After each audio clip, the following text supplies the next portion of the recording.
WHOP AM Hopkinsville and WHOP HD3 Hopkinsville.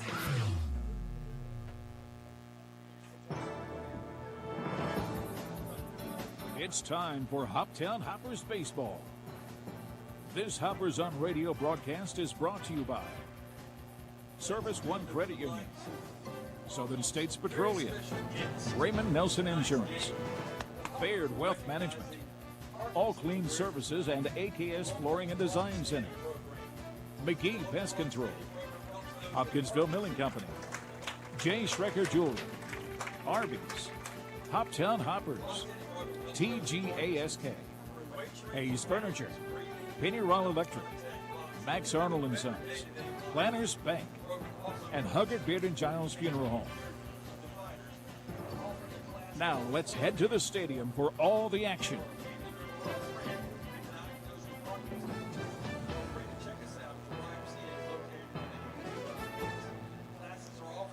Good afternoon, ladies and gentlemen. This is Hopper Baseball. Jamar Perkins joined by Ethan Alexander.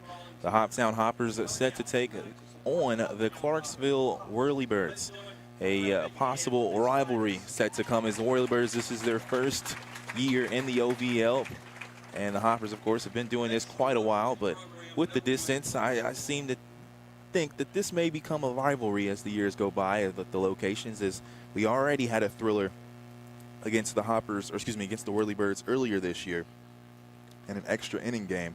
So I expect to see some high-level competition in this ball game. Again, the Hoppers taking on the Whirlybirds, trailing back to the Hoppers the past few games. They're on back-to-back losses, as they lost to the Henderson Flash on Monday 5-2, and then last night they were defeated 8-2 by the Madisonville Miners, despite having 10 hits in that ball game. We'll talk more with that, or Ethan will talk more about that coming up in our pregame show. But first, we are going to hear from Coach E.J. Davari. The Dugout Show is brought to you by the Barbecue Shack, offering catering and custom cooking. Visit them Wednesday and Thursday, 10 a.m. to 5:30 p.m., Friday, 10 a.m. to 6 p.m., and Saturday, 10 a.m. to 3 p.m. at 4687 Pembroke Road in Hopkinsville. We'll take a time out here from head coach E.J. Davari after this. McGee Pest Control has been serving Western Kentucky and Middle Tennessee with professional care and service since 1962. McGee Pest Control is an authorized agent for Termidor Defense Products to fight the spread of termites. Just call 270-885-2847 for a professional representative to come out and find the best way to solve all your termite control needs. They also offer treatment services for roaches, ants, spiders, crickets, ground beetles, rats, and mice. McGee Pest Control with 3 locations to serve you: Hopkinsville, Murray, and Springfield, Tennessee. The Hoptown Hoppers and Sunflower make a great combination.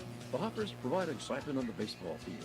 Sunflower scores are their winning team of self-rising flour for baking biscuits and cakes. Self-rising cornmeal mix for great cornbread, plus sunflower grits. See the Hoppers home games and see the Sunflower Twins.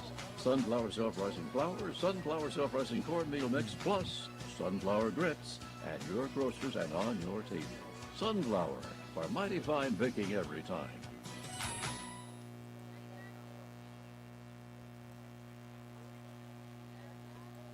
News Radio WHOP.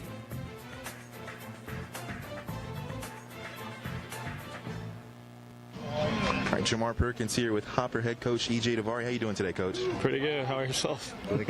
So, Coach, you wrapped up the youth camp today. I know we talked before, but can you tell me the thoughts on the camp and how you felt about those 3 days? Well, like I said, it was, I'm glad we got through it. All the guys are happy to be done, and we're just looking forward to just baseball for the remainder of the summer. So I heard it got up to about 80 kids. How was dealing with that and, trying to manage all of those? Yeah, so the young crowd was the toughest one. The older kids kind of understand a little bit more, but keeping the young ones under control was a little bit challenging and exhausting to our guys. So it's been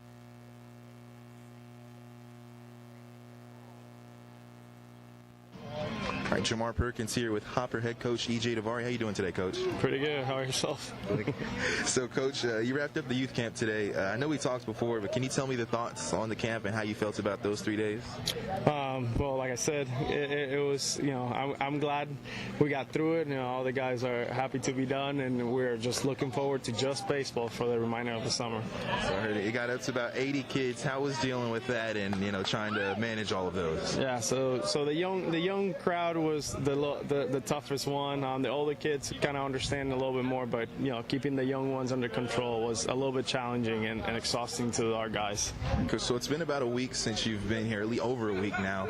How well do you think the players have acclimated to your system and the way you do things? We're moving on the right direction. I feel like there's still a few things that they need to knock out here and there, but overall, I feel like we're looking forward and moving on to the end goal of the season. So, Coach Luis Vergara has made a big impact since he's joined this team this year. Talk to me about the effect that he's had on the team. Vergara, he's a heck of a ball player. I got to watch him really close. I got to work with him all year long, teach him here and there, and I'm glad he's just putting on display what he can do. Very exciting to watch him go out there and just play ball. Coach, the Clarksville Whirlybirds lead the league in doubles and are second in total base hits. When it comes to a good hitting team like that, how do you and your team adjust? I feel like if we stay on our goal and what we're supposed to do on the mound today, I feel like we can keep them under control. We have a small ballpark that plays kind of well for that. There's not going to be a lot of doubles on the gap. So if we can pitch well and keep them on the ground, I think we're going to be a little successful on that. Last question, Coach. Who's starting tonight, and what can you tell us about him? Cody Jones. He's a University of Indianapolis kid. Same thing. I got to watch him early on all year long. But if he stays in the zone and works quick as he always does, I think we'll be looking at the good result on the end of it. Thank you, Coach. No problem.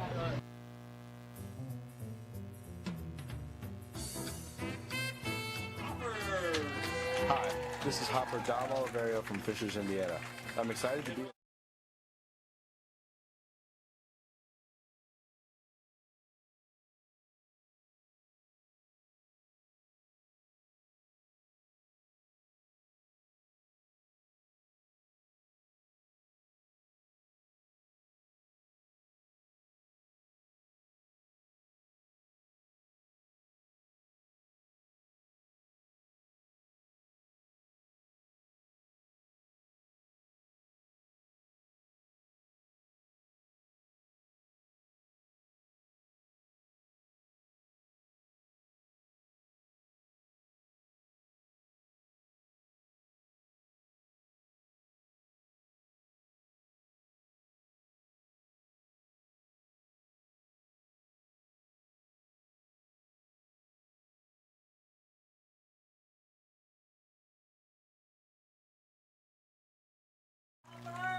Hopper baseball set to start as they'll take on the Clarksville Whirlybirds. We're going to go ahead and take a look at the game time weather brought to you by Charlie Henderson, State Farm Insurance.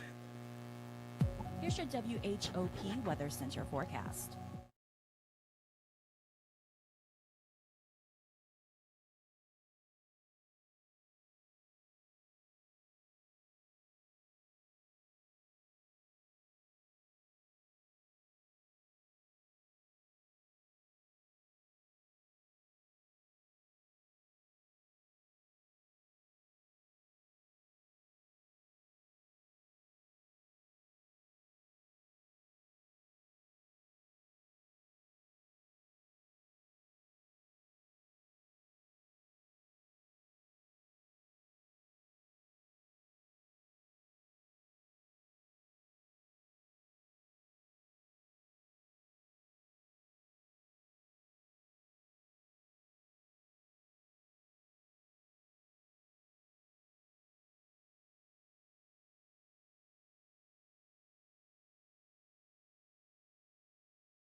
Welcome back. Just about 5 minutes away till Hoppers baseball as they'll take on the Clarksville Whirlybirds here inside at Colonel Field.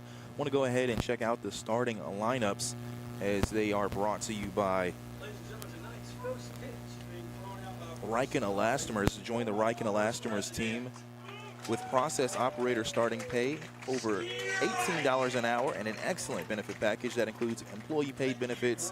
Call 270-475-2150 extension 214 to learn more. Starting for the Whirlybirds will be Josh Sanchez Harris. He'll be batting in the first spot. After that, it'll be Andrew Jordan. Then Gabe Sieber will be playing the third spot. Fourth spot will be Alec Beeman. Then Merrick Carter at the fifth spot. Blaze Bell will be batting in that sixth spot. Seventh spot is Charlie Compton. Lawson Strickland will be in the eighth spot. And rounding things out will be Carson Hepworth. Pitching for the Whirlybirds will be Chipper Harris. And for the Hoppers, Robert Estrada out of right field will be batting first. Then center fielder Stephen Bell will bat second. Third is Luis Vergara coming out of left field. Then at batting fourth is the second baseman Carter Hood. Then the designated hitter will be batting fifth. That's Dom Oliverio. Then Chase Cummings coming from the shortstop position will be batting sixth. Seventh will be Luis Villalba behind the plate at catcher. Eighth, Manuel Villalobos at first base. And rounding out the hitters at the ninth spot, Gavin Baxter coming from third. And pitching for the Hoppers will be Cody Jones. As we are just a few minutes out here, I wanted to talk to you, Ethan, about these past couple of games. Obviously, I know you do the road games, and so you've gotten to see what's happened in these past two games. Obviously, both losses.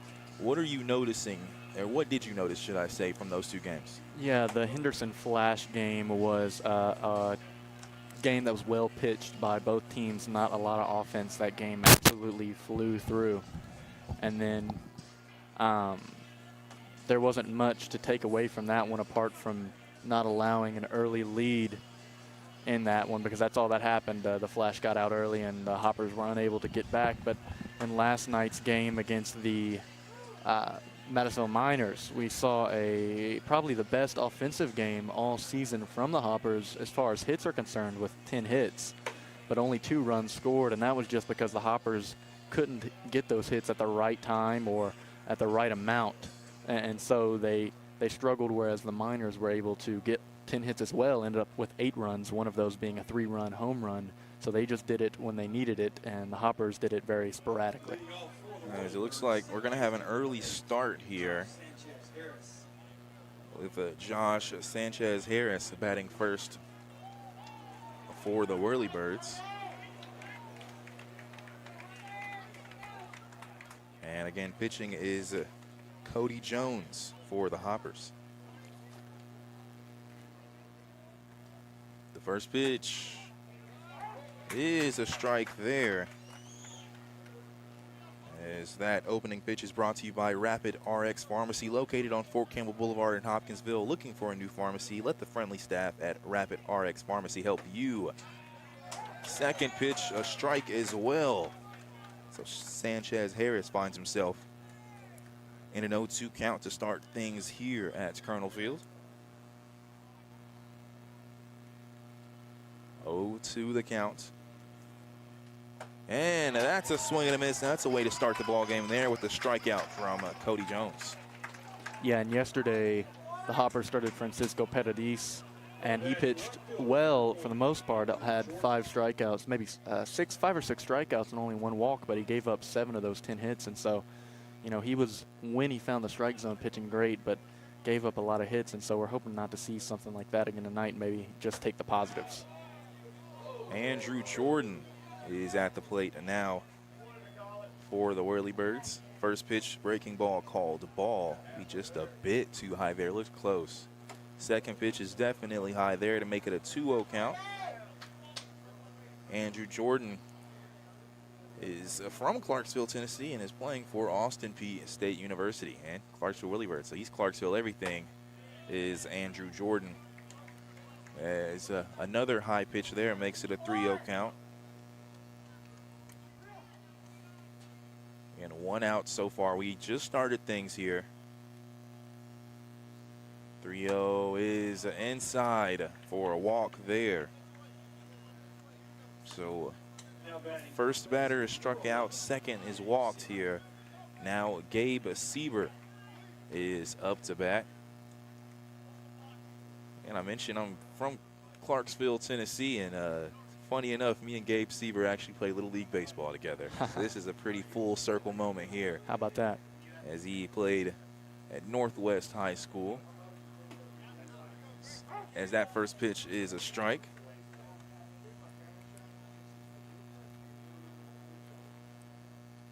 Sieber just finished a season at Motlow State Community College. 0-1 is the count. Second pitch clips the outside corner. It was a check swing, but it didn't matter there. A strike called. So now an 0-2 count here. Going to runner on first with 1 out.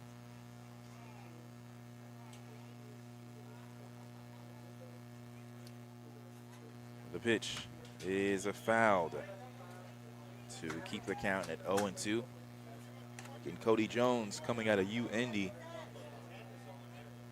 So this is a player that E.J. Davari knows very well.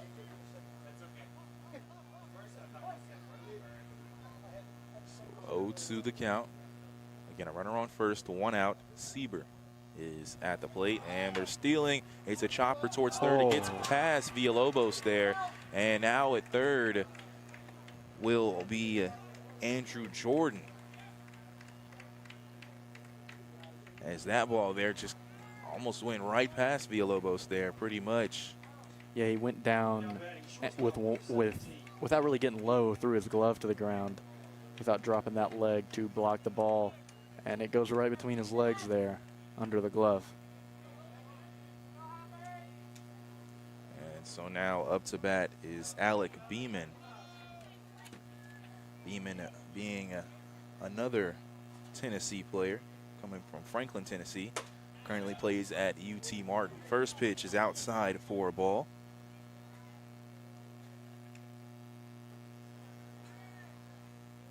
So a 1-0 the count towards Beeman. 1 out, runners on first and third. That pitch is high as well. So a tough error there. Looked like that was going to be the second out. And now you find yourself, if you're the Hoppers, 1 out, runners on first and third. And the cleanup hitter at bat as well. Outside pitch there, low and outside, is tracked down by Villalba in the dirt. So 3-0 now the count, 1-0-2.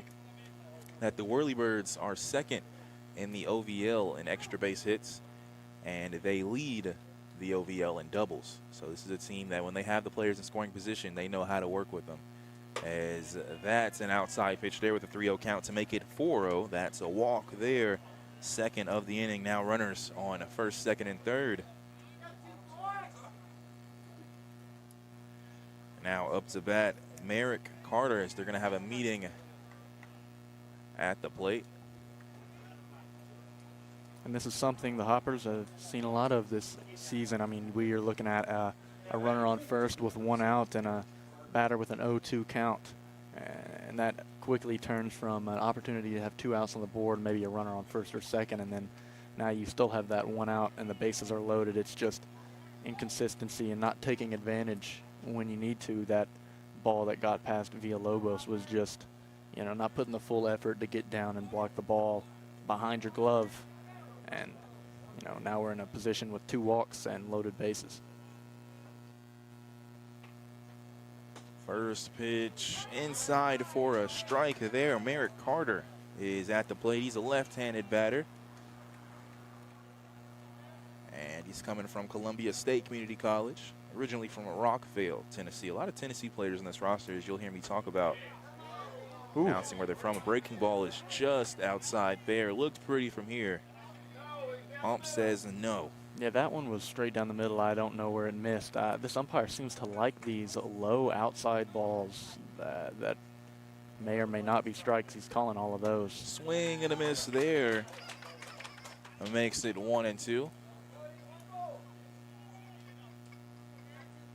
So 1 out here with the bases loaded in the top of the first inning. Hoppers taking on the Clarksville Whirlybirds. And it's a 1-2 count here to the fifth batter, Merrick Carter. That pitch is hit towards left field. That'll be a base hit, and next to the foul line, scoring will be 1, and another run will come and score. It looks like they're going to send a third runner. The ball comes to third. It'll be thrown at home. It's too high there, and a 3-run score there. And so I believe it'll be a double there from Merrick Carter, as I just mentioned how the Whirlybirds lead in doubles. And then the throw to home will advance him to third as well. And just like that, 3-run score for the Whirlybirds. And you mentioned that. I mean, you look back at that play, 0-2 count, just a runner on first with an out, and a grounder to first at that. And now you find yourself down 3-0 here with a new batter at the plate, as that's going to be hit towards shortstop. That's a base hit, and another run will score coming in from third. Blaze Bell, the designated hitter, hits one straight to the left of the shortstop, and a base hit there on the first pitch advances Carter. Yeah, and just like that, it looks like you're going to go from a quick top of the first inning to giving up 4 runs really quick. And you would think a team like the Hoppers, who've lost so many games to start the season, would be urgently wanting to give their all to win these games. But it all started with a lazy play at first, and now we're looking at a 4-0 lead in the top of the first inning. First pitch is a ball to Charlie Compton, make it a 1-0 count. So 1-0, 1 out, runner on first. Ball gets chopped behind home plate. So a 1-1 count now. And a tough start to this ball game for the Hoppers, getting down in a hole like this.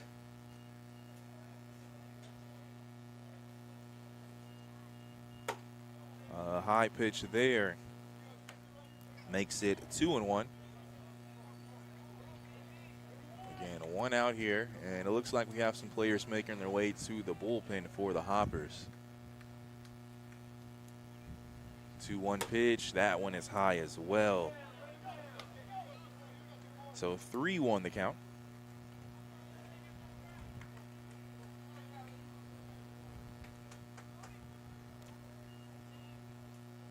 Again, Cody Jones at the plate, right-handed pitcher for the Hoppers. Swing and a miss there, as I think he got Compton a bite on a high ball there. That makes the count full.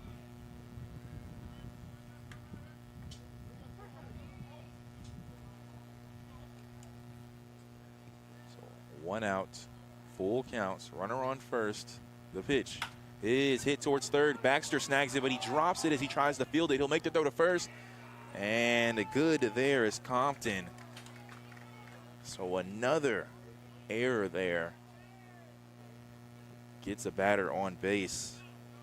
It's a nice job from Gavin Baxter to secure it with his glove, but it was trying to get the ball out of his glove where the issue came.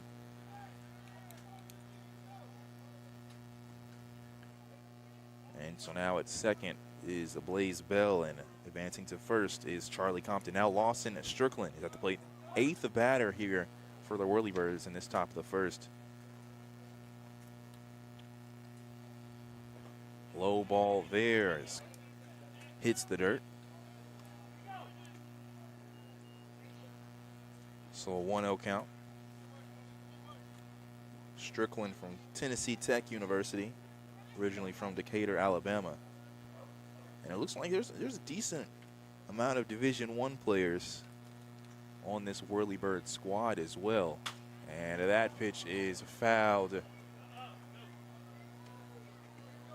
behind the Hopper dugout. Yeah, and when you talk about a team having a lot of Division I players, that's always expected from these bigger areas. Clarksville, Nashville, full counts, and then Louisville, those teams are usually expected to have those higher level players. 1-2 the count here, as that pitch was called strike. So runners on first and second here with 1 out. And it's Lawson Strickland at the plate. And that pitch is called a ball as well. So 2-2 the count. As far as batter stats, was not able to find those online. So not sure specifically what these individuals do. I did find the team stats, but individual, not sure these averages for these Whirlybirds player. But as that ball is hit towards third, it's a track down, but it can't be thrown there. Another one. As it looked like Cummings there kind of held back a bit, maybe. I'm not sure. I guess that is an error, you would say. Yeah, he dropped the ball. I mean, it did the same thing Gavin Baxter did, where he picked the ball up and on the transfer to his throwing arm, dropped the ball. So that's back-to-back outs that could have been secured. That could have very well been a double play. And, you know, we're back at loaded bases. And after all of this, there's still only one out on the board, which was the very first batter we saw.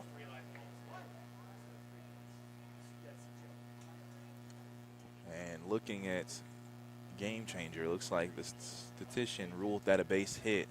We'll call it an error. As a pitch thrown there, or ball thrown there is in the dirt, but comes back to Villalba to advance no runners. So bases loaded here. 1-0 the count.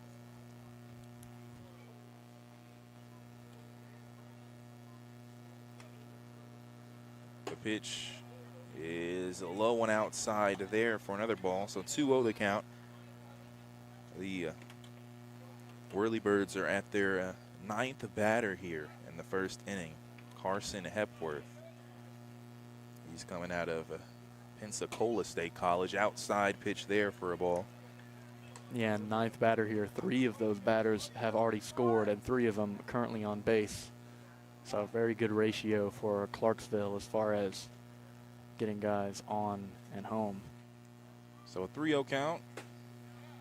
That pitch is called strike there with no swing. So 3-1 now. The Hoppers trying to get out of this first inning with the 1 out and the bases loaded here. A 3-1 count. That ball hit towards left field. It has some pace on it, and it is gone. Grand slam there from a Carson Hepworth. And there in that left field spot, that's the sweet spot to hit it in this ballpark, and that's where he got it. So the Whirlybirds making quick work so far of the Hoppers, as Mike Albin will come out and talk to Cody Jones.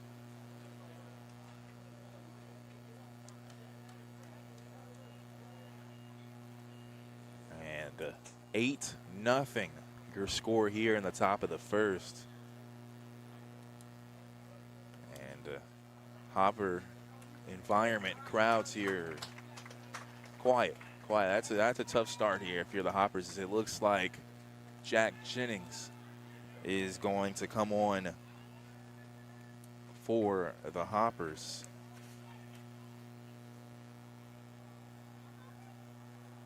And so we'll give him some time to warm up a bit as we take a timeout. Here still in the top of the first inning, checking the manpower of Hopkinsville scoreboard, 8-0.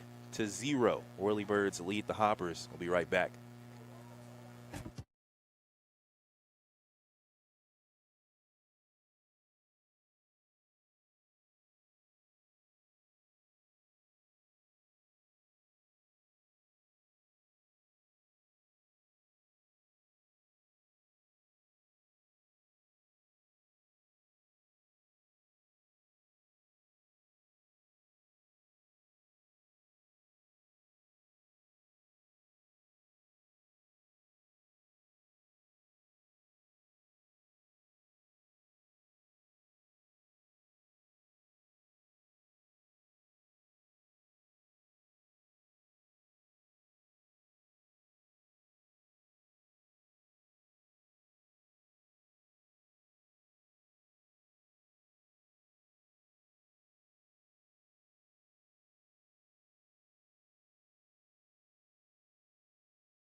Welcome back. Jamar Perkins joined by Ethan Alexander.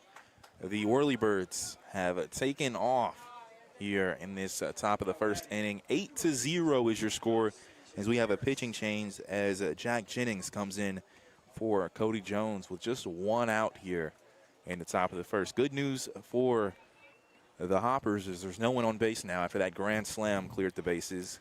Yeah, if you want to look at it that way, I think Jack Jennings is a pitcher who has come in so far this season in spots with loaded bases or guys already on base. So he comes in with a different look here with guys not on base but with 8 runs on the board. So now that first pitch is a ball. As back to the top of the lineup are the Whirlybirds here. Josh Sanchez Harris, he's the one out of the inning actually. He struck out as that pitch will come in for a strike to make it 1-1.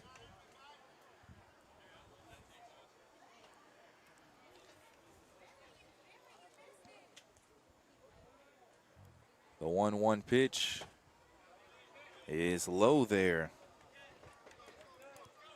for a ball. So 2-1 the count. Yeah, and if you look at it this way, this batter struck out. He was the first out and the only out of the inning so far. And all 8 of the other batters in their lineup scored. As that is fouled, and that is, I mean, looking at my book here, I didn't even think of it that way. Every single batter that came up did score. 2-2 count now after that foul ball. And the Hoppers clearly, they'll have some work to do here. 8-0 ball game in the first inning. 2-2 count is fouled once again. Slow swing there, just fouls the ball off. And then you look at it too, it was 3 base hits. They've gotten them 8 runs. It's the scoreboard has it at 2 errors. I would say 3. But those 3 errors really made it tough. 2-2 count. Breaking ball is low and outside for a ball. So a full count. You would agree. I know you would mention that shortstop. You would say that's an error as well. Yeah, and I mean 2 of those errors would have definitely been outs. The Villalobos and Baxter errors would have definitely been out. So this inning right now should be over. And the full count pitch is low and inside for a ball. So another.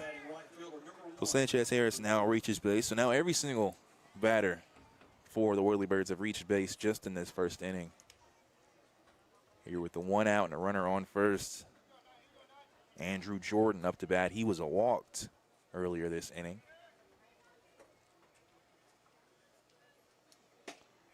That pitch is a strike there. Yeah, and this umpire really likes those low outside pitches. He's called a ton of strikes on those so far on this one. You know, if I'm Coach Albin, I'm letting these guys know that might be the area you need to throw it to because a lot of umpires call those balls that are hard to hit. We have someone stealing second. Ball is low and in the dirt, though, so an easy steal there from Sanchez Harris.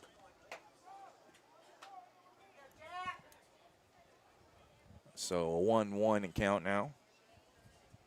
And Andrew Jordan got the plate.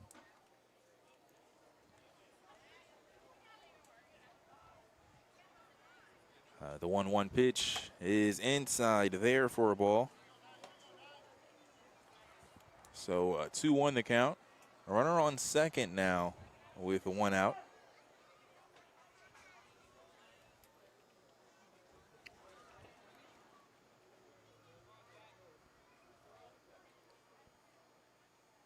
The 2-1 pitch, that is outside, making it 3-1. Looks like we do have another Hoppers player in the bullpen now. Looking like it's a left-handed pitcher, too. So 3-1 the count here with a runner on second. The pitch is in the dirt there for a ball. So back-to-back walks here for Jack Jennings.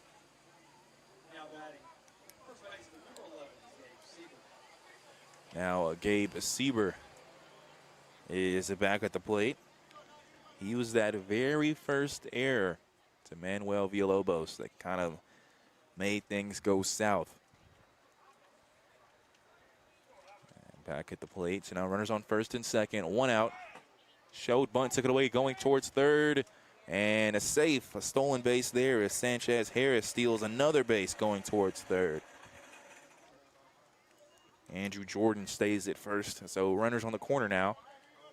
As Siebert, it showed bunt, but took it away. Looked kind of close, too. Yeah, I'll be honest. I think that was a strike. Yeah, they called it a strike. Okay, good. It originally got thrown up as a ball, and then now it called a strike. So 0-1, that counts instead of 1-0, which is always positive. Yes, sir. As that is a foul ball winding towards the right behind the Hopper faithful bleachers. That makes it an 0-2 count, so a positive sign for Jack Jennings and the Hoppers here with runners on first and third with 1 out. An 0-2 count here. It was a grounder to first that reached Siebert in the previous play for him. That was an error. Stealing second there, and that is a foul ball. So Andrew Jordan comes back to first.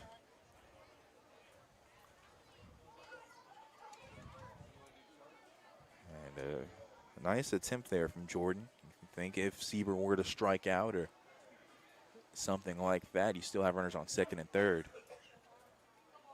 So an 0-2 count. Runners on first and third. The pitch. And same thing, they're going to try to steal second. The throw is not in time there. Floated a little too much in the air there from Villalba. And so back-to-back stolen bases here. As just with Jack Jennings pitching alone, we've seen 3 stolen bases so far. And now 1-2 the count with runners on at second and third.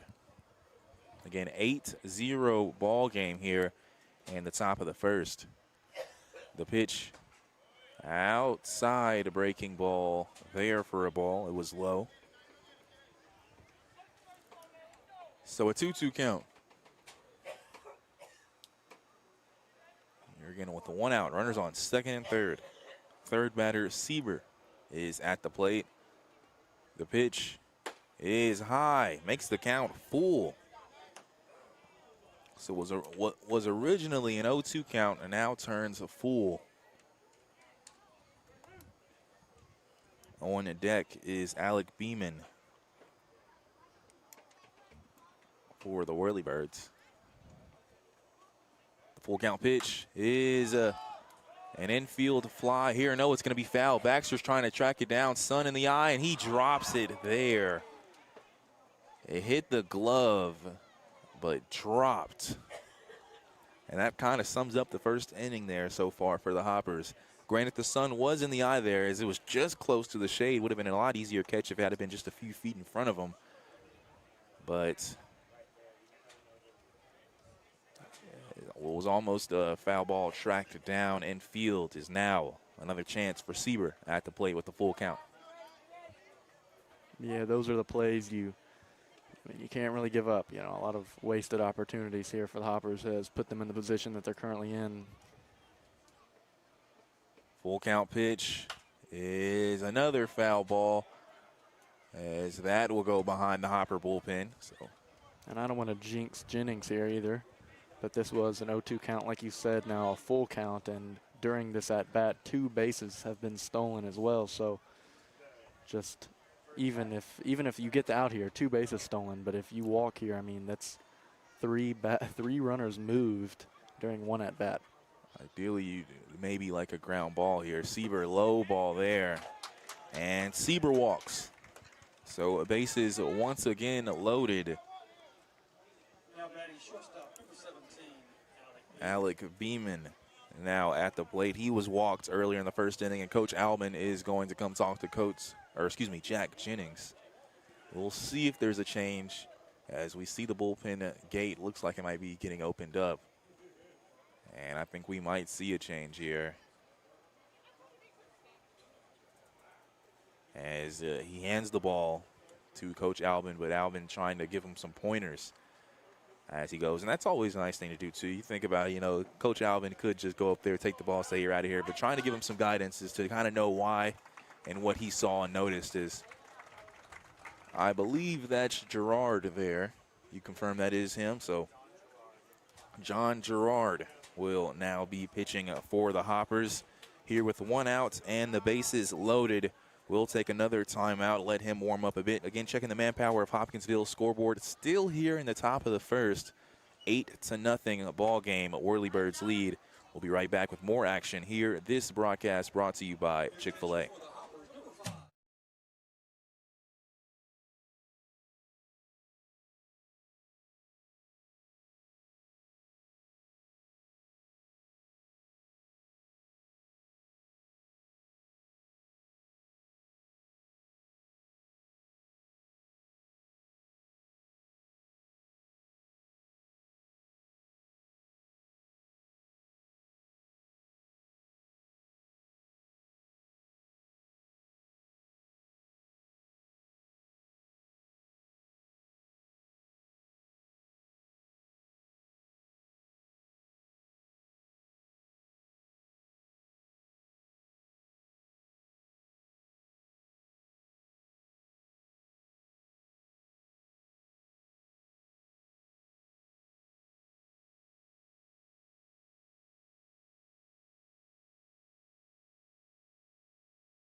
HOP.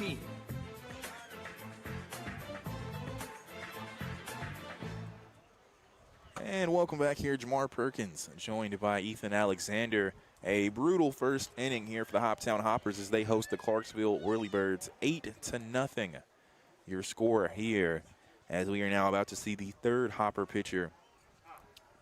John Gerard is coming from Hanover College and originally out of Richmond, Kentucky. And up to bat, he'll have the player that brought in the first run for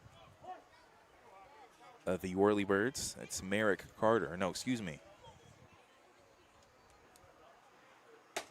As that pitch is called a ball there. Alec Beeman is still at the plate, excuse me. It's Alec Beeman here at the plate. So 1-0 the count. That pitch, fastball, clips the outside corner there for a strike. And John Gerard leads the OVL as of right now, I believe so, in reliever ERA. So it looks like the Hoppers just said, you know, screw it, we'll get this guy out as early as possible and try our best to stop the bleeding here in the top of the first inning. So now a 2-1 count after 2 balls. And I mean, you're right. If I'm the coaches, I'd probably do the same here. Left-handed pitcher, by the way, as that pitch is going to be a base hit in between the shortstop and third. 1 run comes in. They'll try to go towards the home, and he is good as well. So 2 runs score, as that was Sanchez Harris and Andrew Jordan. Going to second is Sieber, and the base hit there for Alec Beeman. So now runners on first and second. 10 runs now scored in this first inning. And now the player that had the base hits a double. Actually, Merrick Carter is at the plate. First pitch, check swing. He looks like he went there, and he'll say he did. A super low pitch there too. Maybe had some movement there, but unhittable pitch there swung on. So 0-1 now the count. The Whirlybirds currently threatening the biggest run count inning we've seen so far. The Pistons had a 12-run inning when we lost that game 26-4. So we're here at 10-run inning right now for the Whirlybirds with only 1 out. So a 1-1 count here with the 1 out. Runners on first and second. The pitch is high for a ball there. So 2-1 the count. Again, John Gerard is pitching for the Hoppers.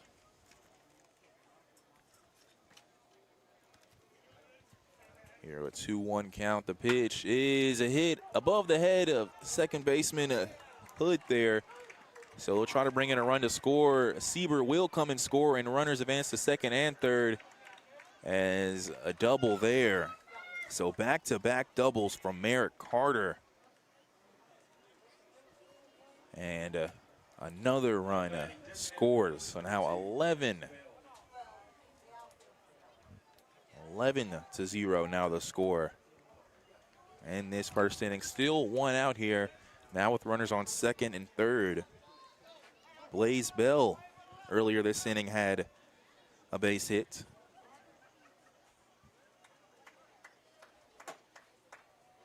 And that pitch is called a strike, and you say it, that outside corner is getting called strike every time, I believe. And that one looked maybe a little bit outside. Yeah, I mean, that was definitely not a strike. Throw it outside. If he's going to call those for you, throw it outside. That ball is hit between second and first, so one run will score. They'll go ahead and bring one coming in from third. The throw, and he is out there. But a run does score. It looks like a little too aggressive there as Merritt Carter gets tagged at home. Yeah, but you already have 12 runs on the board. I mean, you're not losing anything by risking getting another one. At this point, the Whirlybirds are trying to go home after 3 innings. You know, so they're going to try to send as many as they can. And so now 2 outs with runners on just with 1 runner at first. Is that pitch called strike there? Another base hit for Blaze Bell. That passed the bat. Now Charlie Compton, left-handed batter. He's at the play. That ball, a pop fly towards left field, and it's caught. And the inning is over for the Hoppers. Well, should say the Whirlybirds, but a brutal, brutal inning. It'll take me some time here to count up the hits. As a matter of fact, we'll go ahead and tell you that stat line when we come back from a timeout. Checking the manpower of Hopkinsville scoreboard, heading to the bottom of the first. 12-0, your score here as the Hoppers trail to the Whirlybirds. This is Hopper Baseball, brought to you by Chick-fil-A.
HOP.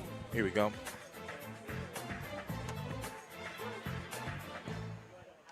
Welcome back here. The Hoppers trail in this bottom of the first inning, 12-0. As checking what happened in that first inning, it was 6 hits, 3 errors, and just 1 left on base. Highlight of that inning was probably the grand slam from Carson Hepworth. And now the Hoppers with a lot of work to do as Robert Estrada will start things off for them.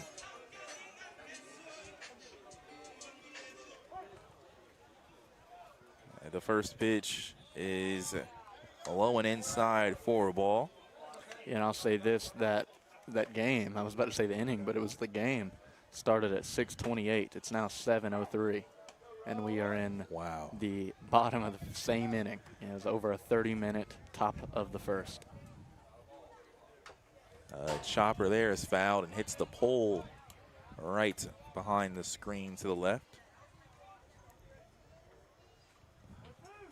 So a 1-2 count now. And an outside pitch, but a bit low there, makes it a ball. So a 2-2 count to Estrada here. The pitch is a chopped there. And that was a very inside pitch there. Didn't probably have to swing at that one. But with the 2 strikes, maybe Estrada didn't want to go out swinging, or looking there, should I say. So 2-2 remains the count. Yeah, just a little jumpy there. Honestly, if he doesn't swing, that might hit him. 2-2 count. That looks like a pop fly towards Sieber at first, and he tracks it down.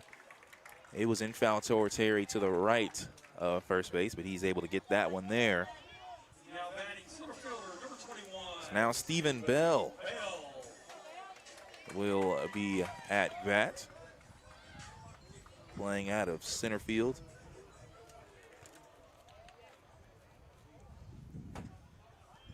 First pitch is a strike there for Stephen Bell. Second pitch, swing and a miss there. About a 150 batting average for Bell on the season. The 0-2 pitch is called a ball there. Looked maybe right down the middle there. You know, I thought it looked a little inside, but with okay. this umpire, it's hard to tell because he has such a wide strike zone. As that'll be a base hit there from Bell as it goes to the left of the shortstop. And base hit for Stephen Bell. Now batting, left fielder number 16, Luis Vergara. So now Luis Vergara comes up to bat.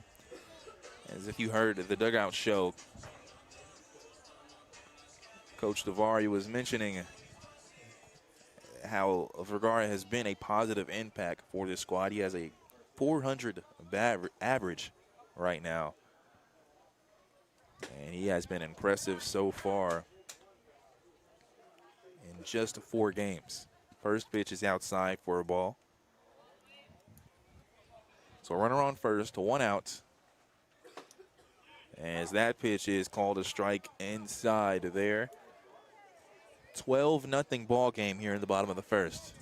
Ethan mentioned it, about a 30-minute top of the first. As that pitch is hit towards the shortstop, it's fielded at second, thrown at first, and a double play there. Will retire the Hoppers there. So checking what happened in this bottom of the first, there was 1 base hit, no errors, none left on base, and no runs scored. As we look towards the Manpower of Hopkinsville scoreboard, looking for a job, visit Manpower on Fort Campbell Boulevard in Hopkinsville today. Let them connect you with a great position where you can start tomorrow. We head to the top of the second inning. Whirlybirds lead the Hoppers 12-0. This is Hopper Baseball, brought to you by Chick-fil-A.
News Radio WHOP.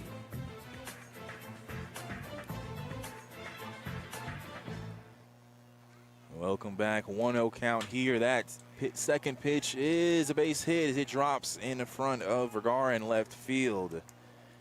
As Lawson at Strickland gets things started in the second inning, as it was just a 1-0 count. And a base hit there. As the score is 12-0. The Whirlybirds lead the Hoppers here on the top of the second inning. The throw is called a strike there, just a bit outside, but in the middle there for a strike. Hepworth is Mr. Grand Slam in that first inning. Back at the plate. A low pitch there for a ball. So 1-1 count.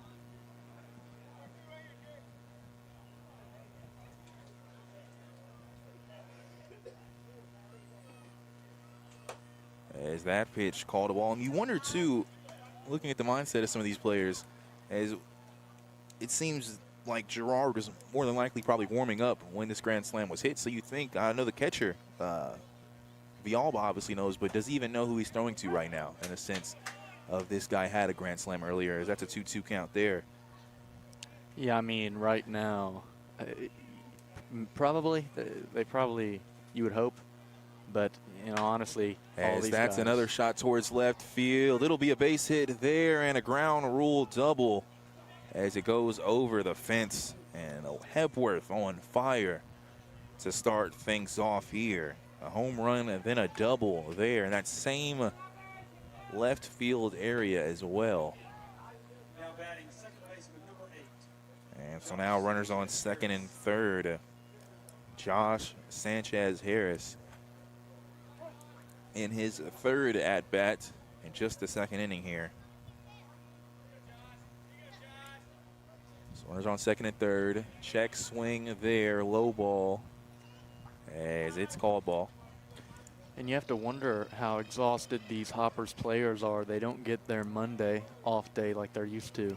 But they were out here on the field Sunday until 5 o'clock because it took so long for that game to get canceled. And then 2 away games back to back, getting home late, and then having to wake up extra early in the morning all 3 Monday, Tuesday, Wednesday, all 3 days of the week so far for camp. Have to be there at 8:30 in the morning. So, you know, you have to be you have to assume these guys are pretty exhausted right now. So a 2-0 count. You mentioned that too in the interview. Is a 2-0 count that is going to be towards first, but a foul ball is it towards the end there, goes to the right of first base. I talked to Coach Davari, and he said, I asked him how he felt about the camp, and he kind of did say he was glad that it was over, as, you know, having to deal with the kids. He mentioned it being a good experience, but they're ready to focus strictly on baseball now and get back into their routine. As you do mention, that's a good point. There might be some fatigue here. As that's a quick shot to Baxter. That'll hit his arm there. They'll throw over to third, and they'll say safe there is Hepworth as he went over to third. Now batting right fielder number 1. As Strickland will score. So that makes it the 13th run. Hepworth advances to third, and Sanchez Harris with the base hit. We'll go to first. Another one right in between the shortstop and third. Quick first pitch swing there. Another RBI. As the Whirlybirds are just, I mean, they're showing why they're one of the best hitting teams in the league here. Yeah, and you also notice almost all of these hits are going towards the left side of the field. I guarantee you their coach is telling them to pull the ball that direction because of the close outfield. You know, we've already seen a home run over there. Almost all the hits are going in that direction. That's why someone like Baxter already has 3 errors when just a couple games ago he only had to make 1 play on the ball all night. As that's a strike there. Gabe Sieber is at the plate. A 1 count now. No outs here with the runners on first and second.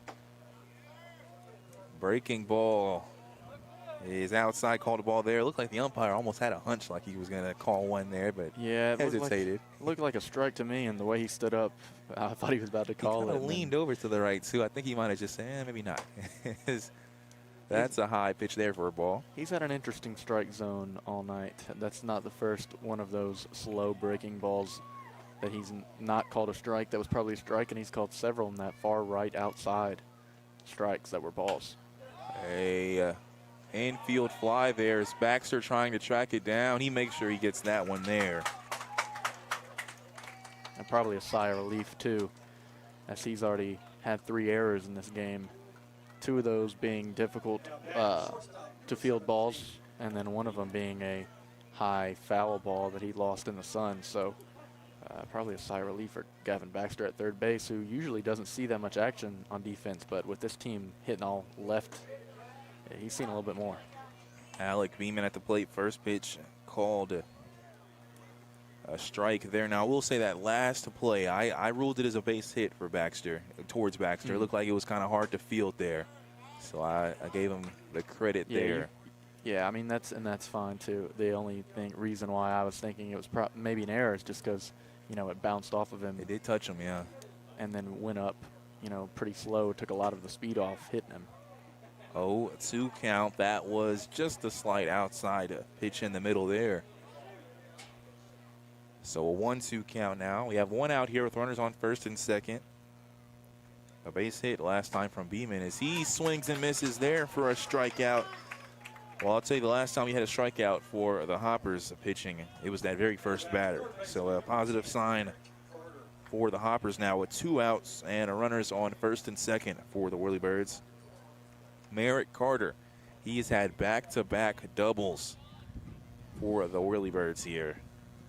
And now with runners at first and second, we'll see what he's capable of here. As he will swing in a check swing. I think he went there. That's what the ump says. Calls it a strike. As Carter has some words for the umpire as well. Maybe he didn't think he went. So an 0-1 count here. And another strike there after the foul ball. It was slightly chopped behind home plate. So a good place to be in if you're Girard, with Merrick Carter in an 0-2 count, runners on first and second, 2 outs, and a 14-0 ball game. High pitch there for a ball, makes it a 1-2 count. Again, Carter has had back-to-back doubles in this game. He'll foul that one behind home plate, so that keeps the count at 1-2.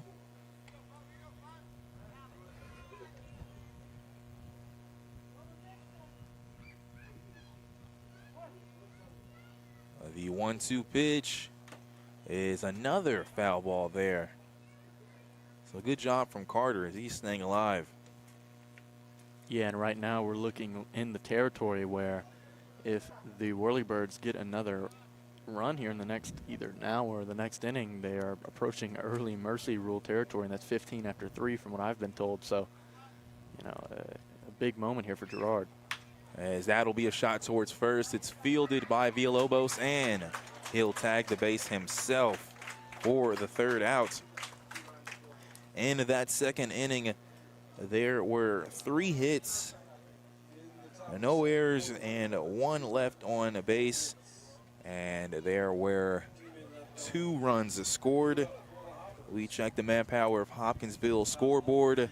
Heading to the bottom of the second, Whirlybirds lead the Hoppers 14-0. This has been Hoptown Hopper Baseball, brought to you by Chick-fil-A.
News Radio WHOP.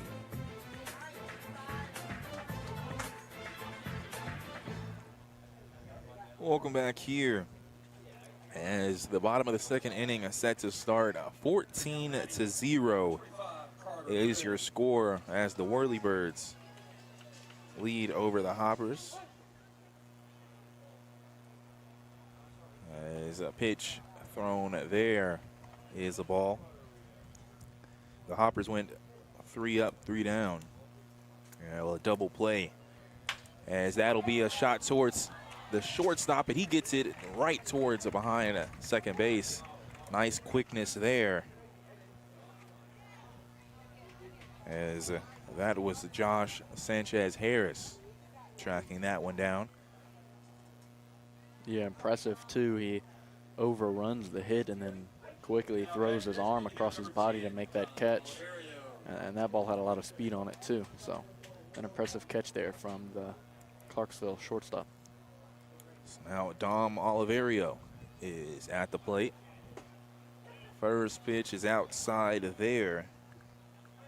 Oliverio, I had a chance to talk to him during the Hoppers camp, as the 1-0 pitch here is hit towards right field, and it's caught there by Jordan. As I was talking to Oliverio, he was mentioning how he kind of enjoyed the chance to be able to work with some of the kids in the camp, and it kind of reminded him of himself, and he mentioned it being a help for these players to kind of remind them why they play baseball and that it's a fun game. So they had some nice words there from Oliverio. Also found out that Dom is short for Dominic. Yeah. And had to apologize a bit for butchering his name so much on air, as Chase Cummings stepped back. Oliverio. We'll see. I think I'll get it right for the rest of the game. If not, Ethan will check me every time. That pitch is called a swing and a miss there for 2 strikes. At least I hope you do. Yeah, I'll try my best. I found myself mispronouncing it once in the Henderson game, and I immediately recognized it. But, you know, when you do that, you kind of have to roll with it. Oh, and he goes back and listens, too. He mentioned, he's like, he told me, he was like, man, I interviewed him. He not knowing that I was maybe the announcer. He's like, those guys, they always get my name wrong. And I was like, yeah, I think that's me, man. I won't lie to you. So, Oliverio. But now, Chase Cummings is at the plate. He's facing an 0-2 count after that previous foul ball. The pitch, another foul ball behind the screen. Chase Cummings, we were calling him a new batter for a while now, but he has now 5 games under his belt, so not so new anymore, as we've seen him in the lineup a few times as well. As Cummings coming from Long Beach State, originally from Orange, California. So an 0-2 count here with 2 outs. The pitch is low and swung on. It'll get outside from the catcher. He'll throw towards first, and it'll be an out there. Some of the fans a little upset at Cummings, as I don't think he knew how outside that ball was. Maybe didn't have a fast run there, but he'll strike out there. As looking what happened in this lineup, there were no hits, no errors, none left on base, and no runs scored. We head to the top of the 3rd. Whirlybird leads the Hoppers 14-0. We head to the top of the 3rd. This is Hopper Baseball, brought to you by Chick-fil-A.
News Radio WHOP.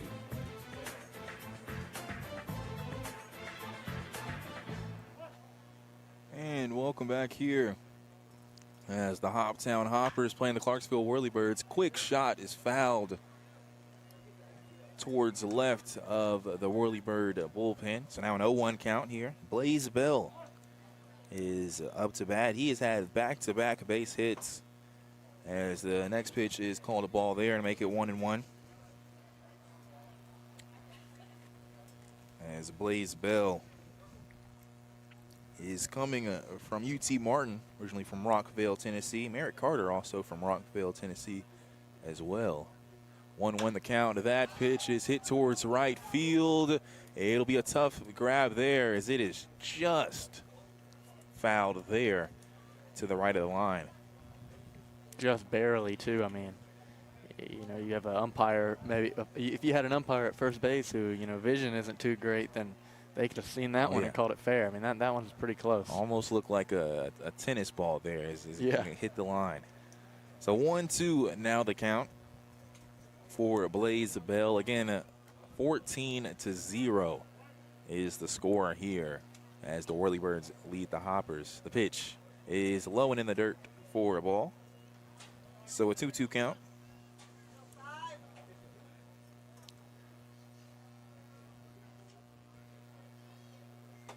And another low pitch makes it a full count. You mentioned, too, if the rules are still the same after 3 innings, if it's a 15-run lead, it would go to a mercy rule. As that ball is hit towards left field, has a bit of pace, and it's right in front of the fence for a base hit. And it will be 2 there, a double for Blaze Bell. He is 3 for 3 on the day. Yeah, and you just thought that might happen. His first, the first pitch he swung on is lasered to the bullpen, and then he hits one deep right field foul. I mean, that was probably 10 yards from going over the fence, and then that one ends up hitting the fence in left field. So he had good contact that entire at-bat. He finally found one and got it fair. So now Charlie Compton, if my memory serves me correct, I believe he's the only left-handed batter in this lineup. Breaking ball inside there for a ball.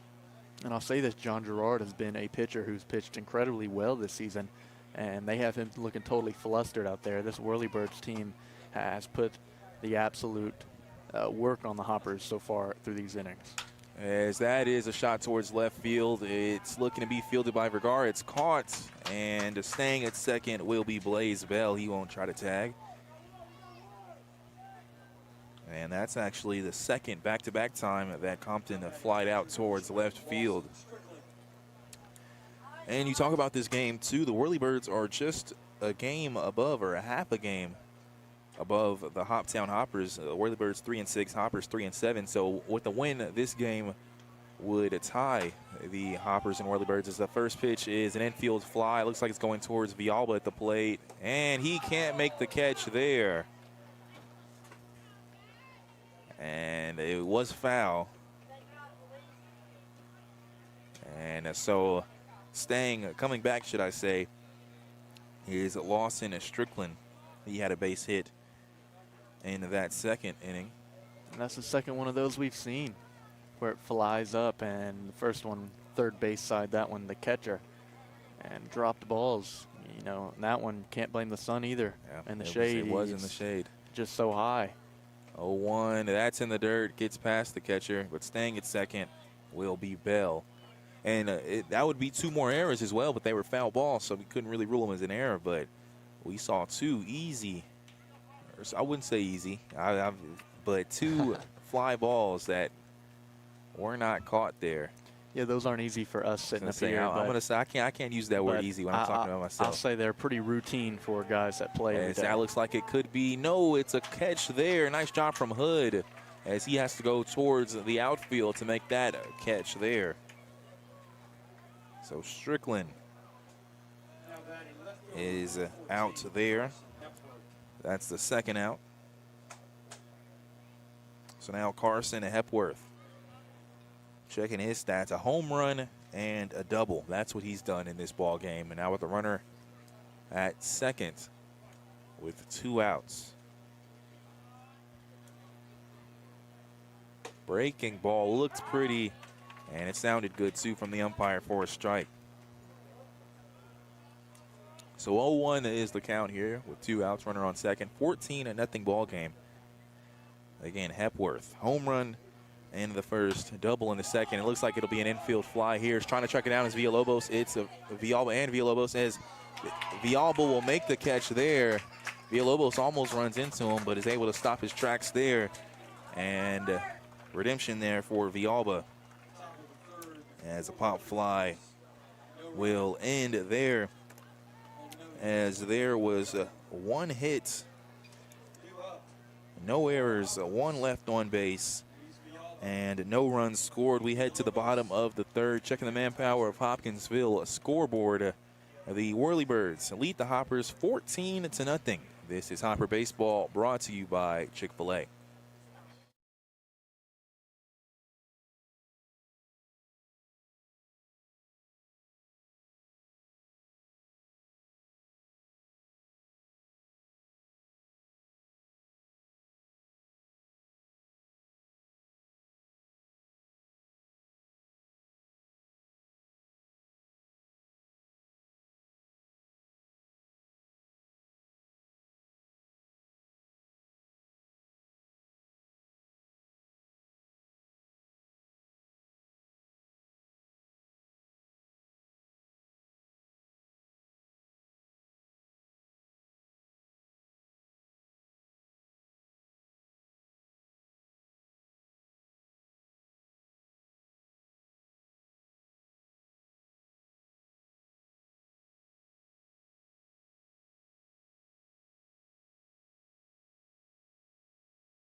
WHOP.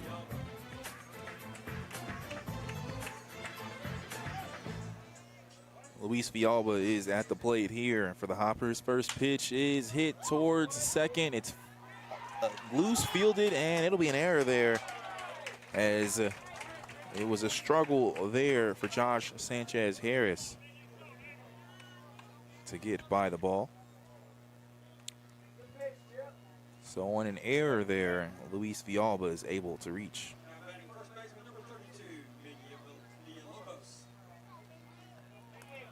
Now Manuel Villalobos is at the plate.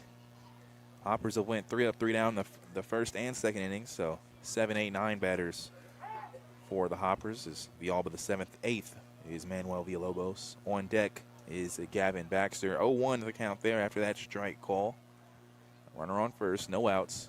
Inside pitch swung on, fouled. Grounder next to third. I want to note, too, I mentioned earlier in the broadcast about the potential mercy rule, it being if you're up 15 runs after the third, there is no early mercy rule for the OVL. It's only if you're up 10 after 7 innings. So we still have some more innings to play regardless of what the score looks like. So an 0-2 count here, runner on first, and ball in the dirt there is a ball. So a 1-2 count.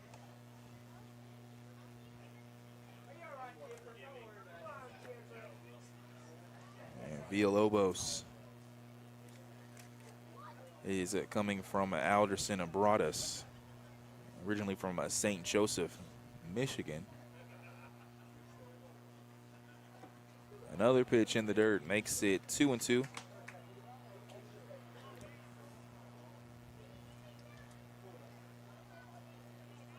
So now an even count at 2 apiece.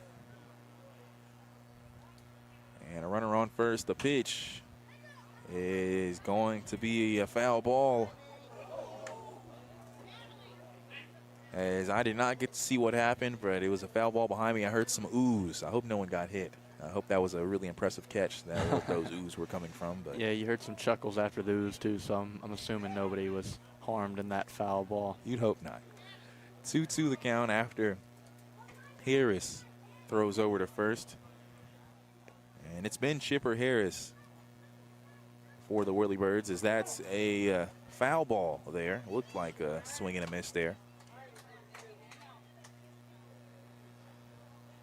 And it looked like a high pitch as well that was swung on by Villalobos. Might have been that third ball, but Villalobos did not want to see.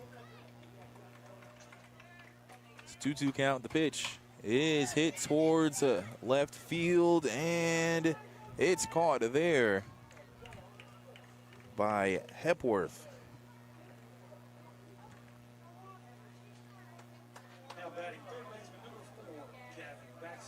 So now up to bat Gavin Baxter, as there's now 1 out with Villalba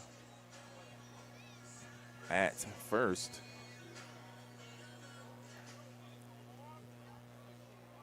As here, Baxter's first at-bat in the third inning. The pitch there looks like a base hit. It is a base hit going towards center field. Villalba will try to go towards third. The throw won't get there. And a base hit from Baxter brings Villalba to third base. Yeah, and a pretty one there.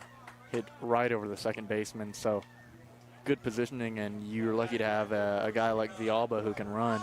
And he knew where he was going. He was going to third. He didn't have to think about it. So he turned second and went straight there, and it was no question. And so now Robert Estrada is back at the plate. He had a pop fly towards first base in that first inning. Pitch called strike there.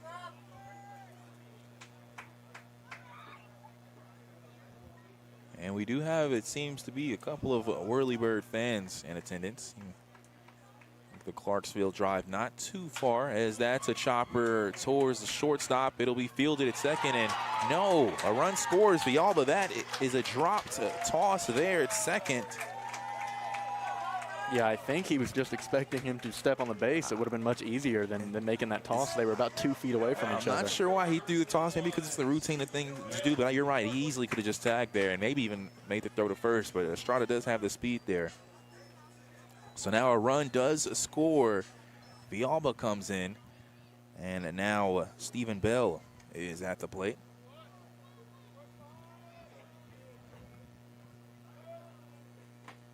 Low pitch there for a ball makes it 1-0. Stephen Bell had that first base hit for the Hoppers in the first, but ended up being out in a double play.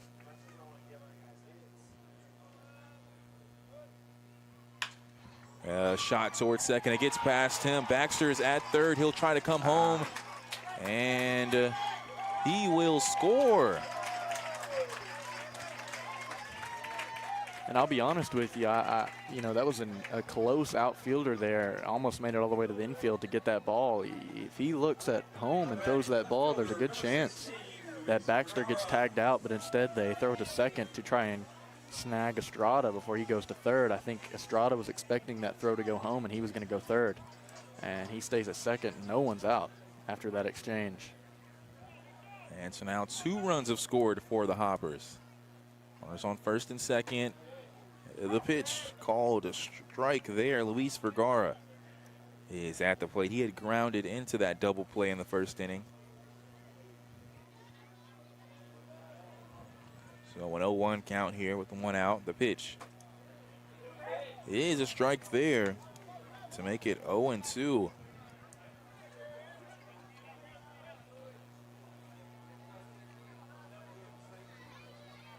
And you look at it too, and you look at that box score, and 2 runs here, as that is an outside swing and a miss there. Unusual there from Vergara to chase a pitch like that. But a strikeout there makes it the second out.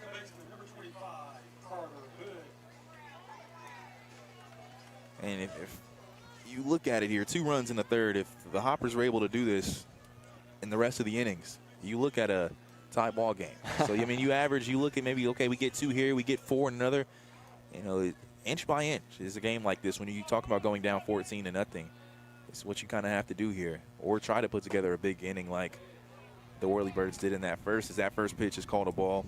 Yeah, and you're right to an extent, but at the same time, you can't let them score anymore. Yeah. And so even in that second inning, they scored 2, which is nothing crazy, but, you know, after a 12-run first inning, that's about as much scoring as you can let them do. You know, after that, you need to go 8 innings without giving up any runs. So they haven't shown that they're, I mean, they didn't score any in this inning, of course, but, you know, you spread that 12 out across all innings. You know, 12 runs in a game is good. 12 runnings in the top of the first inning is pretty unheard of. So a 1-1 count here to Carter Hood. Swing and a miss there. Makes it a 1-2 count. Hood had a line drive towards the shortstop, Beeman, and that was one where he had to jump up for a bit, but a 1-2 count here. And swing and a miss there, strikeout. As the Hoppers are retired in the bottom of the third. In this inning for the Hoppers, there were 2 runs. There was 1 error. And there was also 2 left on base, but 2 runs had scored for the Hoppers. Checking the manpower of Hopkinsville scoreboard, we head to the top of the 4th inning. Whirlybirds lead the Hoppers 14-2.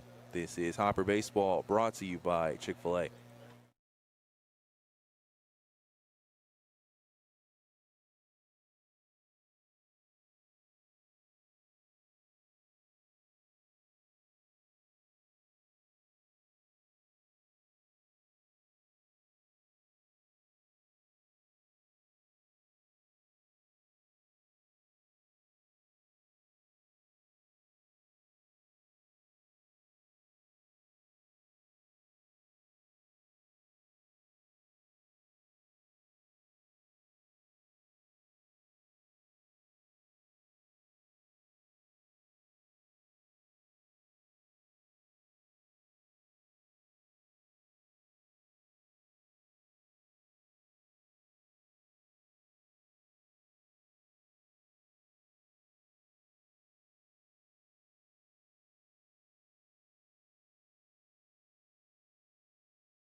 News Radio WHOP.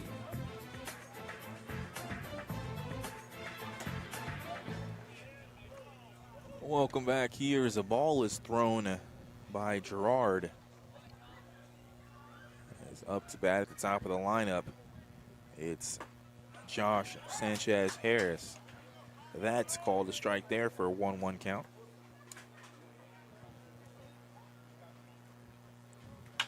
Another pitch here is popped towards center field, and it is fielded there by Stephen Bell.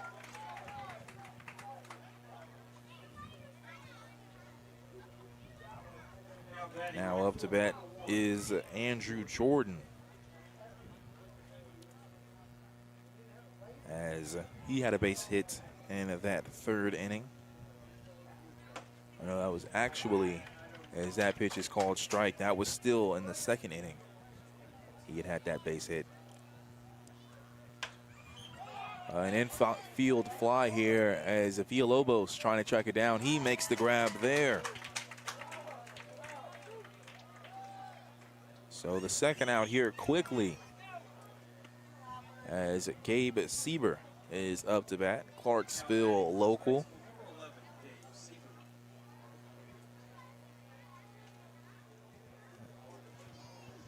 And Sieber, he reached on an error in the 1st. He was walked in the 2nd. As first pitch is called a ball. His last at bat, he had a pop fly to Gavin Baxter. 1-0 count is a strike there. So 1-1. Again, we are here in the top of the 4th inning. Outside pitch there for a strike. 1-2 now the count. It's a 14-2 ball game. The Hoppers lead the Whirlybirds here out of Clarksville. We are inside Colonel Field as that pitch gets loose to make the count even for 2-2. And tomorrow, the military appreciation night here at Colonel Field. So want to come out to that one. There's another foul ball there from Sieber. I believe he's hit a lot of foul balls as well. And his 3 at-bats now, or 4th at-bat here. Yeah, a lot of these Clarksville batters have been doing a good job to stay alive with 2 strikes. 2-2, breaking ball is hit and fielded. The throw is loose there. That was a hard throw there. You might call that one a base hit for Sieber there, as he was able to get it towards the left of Cummings. He made the leaping throw, just a little late and a little off there. Yeah, I mean, that a good effort there from Cummings, but that throw is hard to make for major league players, you know, so the effort is there, but just a difficult throw to make. Now up to bat is Alec Beeman. He struck out in his last at bat Baxter tracks down one towards his left. He'll make the throw, and it's in time there. A nice field there from Baxter, as that'll be the third out in this top of the fourth inning. There was one hit, no errors, one left on base, and no runs scored. As we head to the bottom of the fourth inning, checking the Manpower of Hopkinsville scoreboard. Looking for a job, visit Manpower on Fort Campbell Boulevard in Hopkinsville today. Let them connect with you. Let them connect you with a great position where you can start tomorrow. Score 14-2. This has been Hopper Baseball, brought to you by Chick-fil-A.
HOP.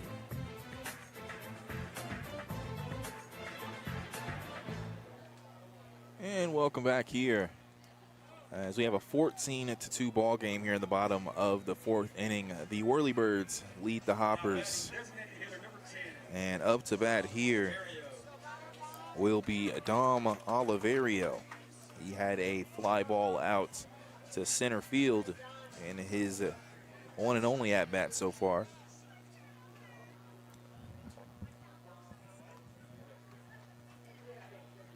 First pitch is a bit low and inside there for a ball.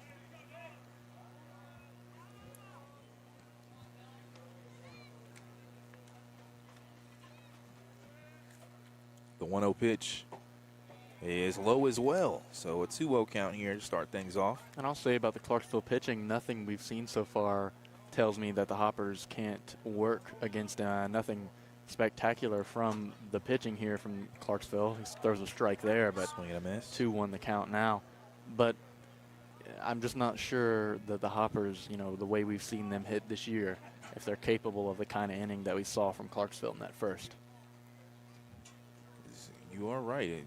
As that pitch gets past the catcher for a now 3-1 count. I mean, when you look at the Hoppers, when it comes to extra base hits, they're second to last in the league. And so that is something to look at as well. And you talk about the extra base hits, is Oliverio is walked there with a 3-1 pitch. Now up to bat will be Chase Cummings. As his one and only at bat, he struck out in that second inning.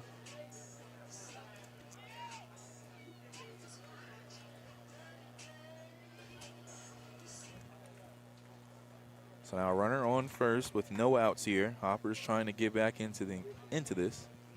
The pitch, it's the home plate for a ball. Again, 14-2 the score.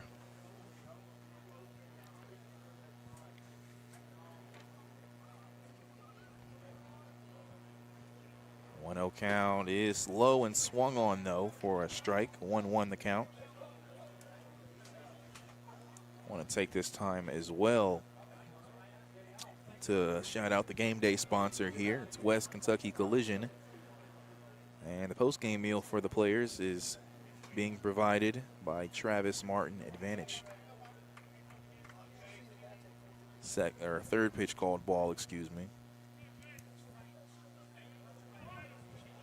So a 2-1 count, runner on first, no outs. The pitch is another low one there, makes it 3-1. Yeah, and at this point, the Hoppers, if they want to stand a chance in this game, are just going to have to take what the pitcher's giving them. Don't swing on anything that looks like it's even relatively close to being a ball, because getting runners on base right now is the biggest thing for them. The 3-1 pitch is fouled left of third base on the ground. That makes the count full.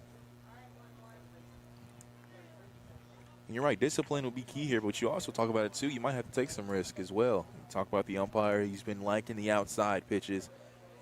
So in a full count situation here, if you're coming as you might want to, if it's anywhere close, you're going to want to swing this You back. always want to stay alive. If you think you can get a bat on it and foul it off safely, then, you know, that's always a good option. Full count pitch, runner on first, breaking ball, and that's what he does. Sieber's trying to track that one down as it's loose there. As I believe Sieber might have accidentally hit someone trying to go towards first and field. I believe that's what happened there. And so the foul ball makes the count the same at 3-2. They'll try to throw over to first, and Oliverio is good there at first.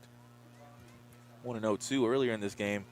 Before the game, should I say, they had some kids from the camp that the Hoppers had hosted Monday through Wednesday. They were in attendance. They're still here in this ball game. Full count is low for a ball there. So back-to-back walks. And looking over at the bullpen for the Whirlybirds. No action yet, as there is a meeting between, it looks like the shortstop or third baseman, should I say, for the Whirlybirds. And it looks like the catcher will come and chat as well. That's Strickland.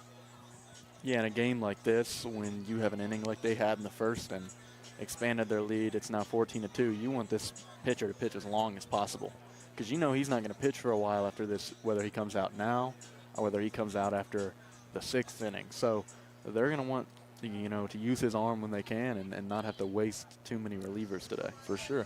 As runners on first and second, head coach Jason Rice has come out to chat as well. Jason Rice, also the head coach at Rossview High School in Clarksville. Of course, the Whirlybirds play at Rossview as well. So hands full, as he just got done with some baseball and right back into it. So runners on first and second. They're keeping Chipper Harris at the mound.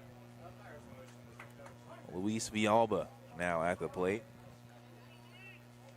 Runners on first and second. Pitched there just a bit low for a ball, makes it 1-0. Well, again, the Whirlybirds 3-6 record coming into this. Hoptown Hoppers 3-7. 1-0 count, runners on first and second. Foul ball goes behind the Chick-fil-A broadcast booth, makes it a 1-1 count. And looking at Villalba and his stats here, one of the best averages on the team with a .308 batting average. As an outside pitch there is a ball. So 2-1 the count. Again, runners on first and second, 14-2 ball game. Whirlybirds lead the pitch. It is called a strike there.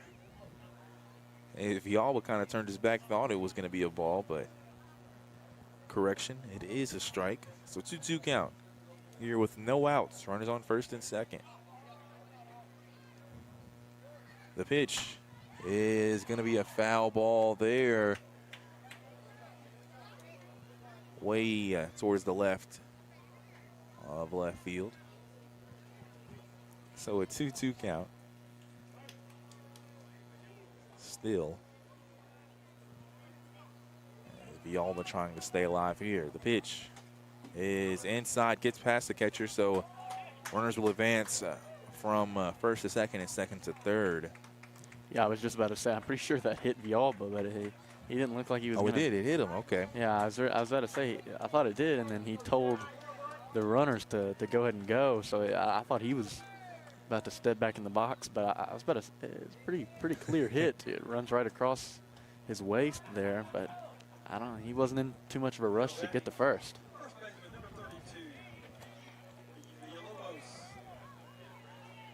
So now the bases are loaded here for Villalobos at the plate. The pitch is a breaking ball called strike down the middle. Again, no outs here. A chance for the Hoppers to put some more runs on the board. Chopper here towards third. It's fielded. They'll go and throw over to first. Run does score. Villalobos is out at first. Yeah, and Chase Cummings does a good job to evade the third baseman who tries to tag him in the baseline before making the throw to first. Playing a little bit of freeze tag over there, doing his best job to stay in the baseline while he's at it. So runners will remain 2 in scoring position. So now back-to-back innings here so far. The Hoppers have scored. And it was 2 in the third, now 1 in the fourth with pending. Runners on second and third. Possible runs. Breaking ball is low and outside there to Gavin Baxter. He had a base hit in the last inning.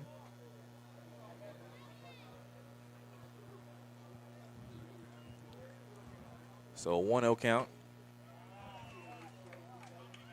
As the second pitch is low for a ball. 2-0 count now. Again, runners on second and third with no outs here. 14-3 score here in the bottom of the fourth. Foul ball there is out of play. So a 2-1 count.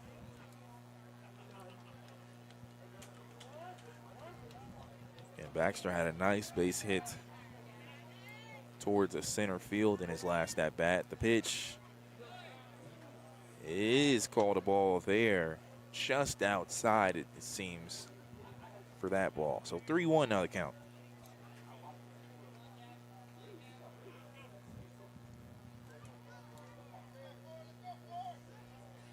The pitch, another foul ball here, goes behind the home bleachers.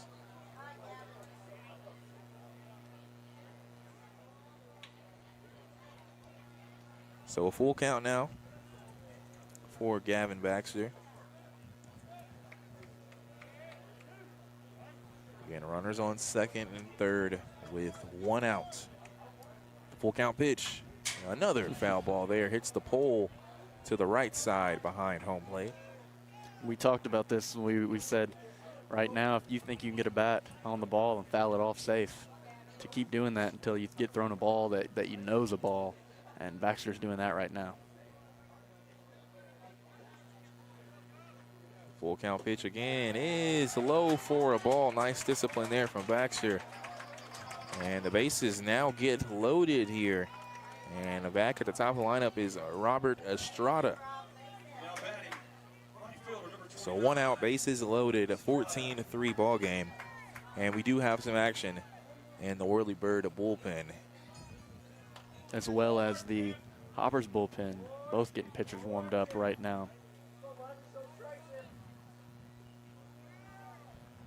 And up to bat again, Estrada. First pitch there is a strike. I'll tell you what, it's so interesting too. Underneath me, sitting right behind home plate, there are some Whirlybirds fans. So I'm so used to it exclusively being Hoppers. It's almost weird to hear cheering for the other team, as that's a foul to Chopper there to the right of first base. That makes the count quickly at 0-2.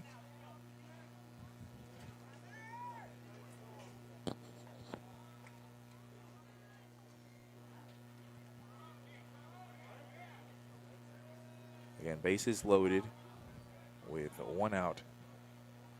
That pitch is in the dirt, goes in front of home plate to make it 1-2.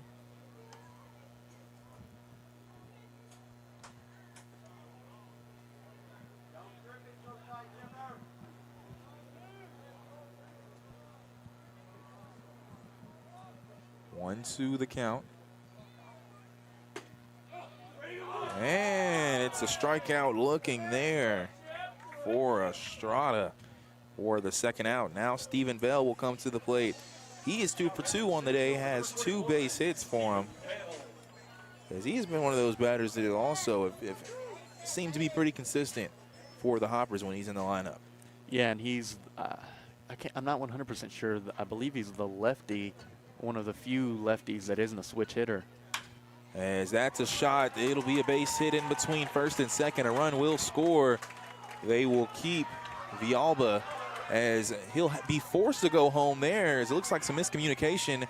Now in a pickle here is Villalba, and they'll tag him out at third. What had happened is it looks like Baxter was trying to come from second to third and got held up there as Villalba ended up having to go towards home. A lot of mix-up and confusion there, it seemed to be. But a run did score as Cummings came in. The base hit from Bell drives into that run. But Villalba is tagged out. So checking in that inning, there was one hit, no errors, 2 left on base, and 2 runs scored. Checking the Manpower of Hopkinsville scoreboard. Looking for a job, visit Manpower on Fort Campbell Boulevard in Hopkinsville today. Let them connect you with a great position where you can start tomorrow. This has been Hopper Baseball, brought to you by Chick-fil-A.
And welcome back here. Top of the 5th inning, set to start. A new pitcher for the Hoppers is Chase Gruno.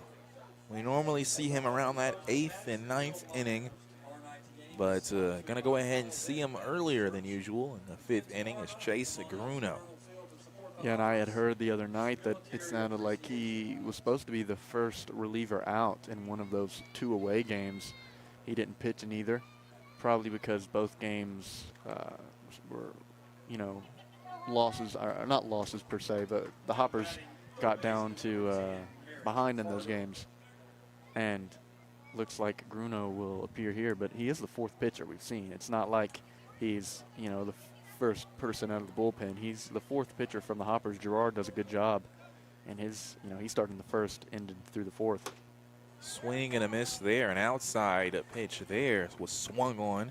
Merrick Carter is at the plate. I'm just curious to see, you know, how Gruno approaches this, because he's used to giving it all he's got in that 1 inning. He's going to have to hold some reserves for this one. 0-2 the count. You're right, he does throw a pretty fast fastball, as he threw one there for a foul ball. So 0-2 now the count. Merrick Carter had 2 back-to-back doubles and ended up grounding towards third, and he'll strike out looking there, as couldn't deny that pitch there. Now Blaze Bell, as he is 3 for 3 on the day, had started off with 2 singles in the last inning, or the 3rd inning, excuse me, had a double. So 1 out here. Low pitch there for a ball.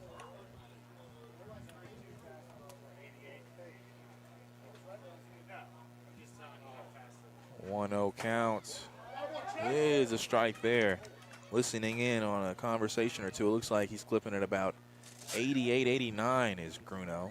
Well, I think we'll get a confirmed look here, as that is a strike there, making it 1-2. And a low pitch there in the dirt makes it 2-2. Yeah, and some guys who throw fast, as fast as Chase Gruno, they end up losing their control. You know, they lose the strike zone. So Gruno here expected to pitch more than one inning, I'm assuming. As that'll be a base hit towards center field. Blaze Bell, 4 hits in a row, makes him 4 for 4 here, as he cannot be denied. I will say this, more likely than not, if guys are getting bats on Chase Gruno's pitches, they're going into the outfield. They're not going to be infield work. So that is one thing you do have to give up when you have a guy like that pitching, that those connections are going to be all the more powerful whenever they happen. And Charlie Compton is at the plate. Low pitch for a ball there. He's 0 for 3. And the ball game, he reached on air in that first inning. Pitch is fouled behind home plate, makes the count 1-1.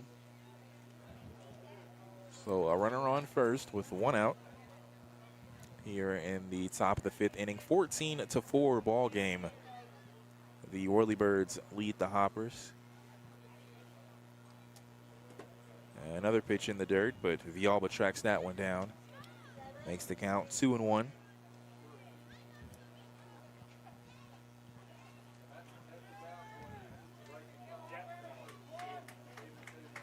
And Gruno on the mound.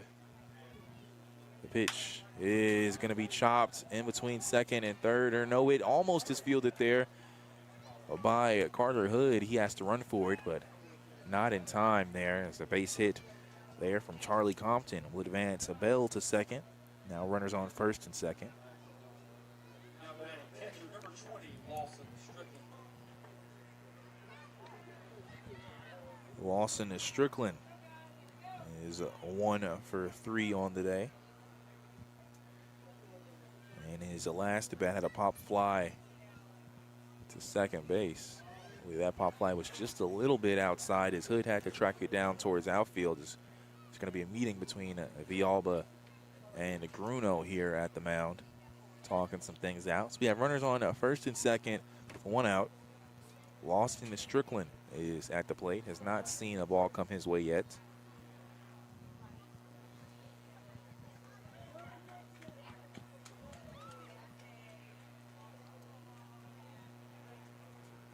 In 14-4 ball game.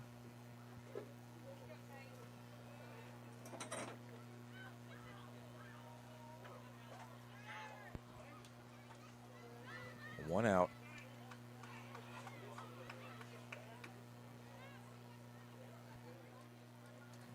The first pitch is swung on and missed there. So an 0-1 count to start things off for Lawson Strickland.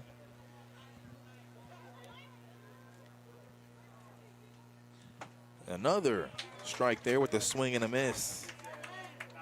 0-2 now the count.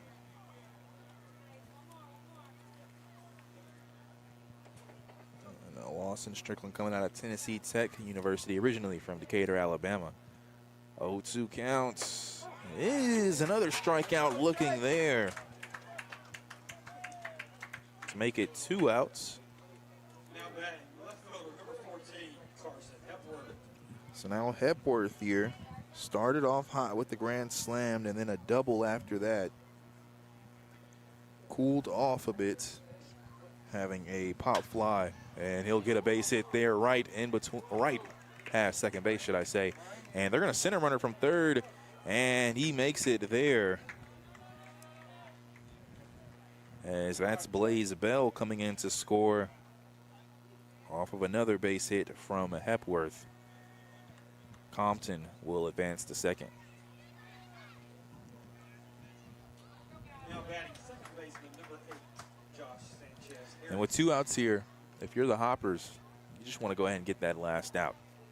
Yeah, I mean, you know, you get a strikeout right out of the gate, and then another strikeout there before that hit, and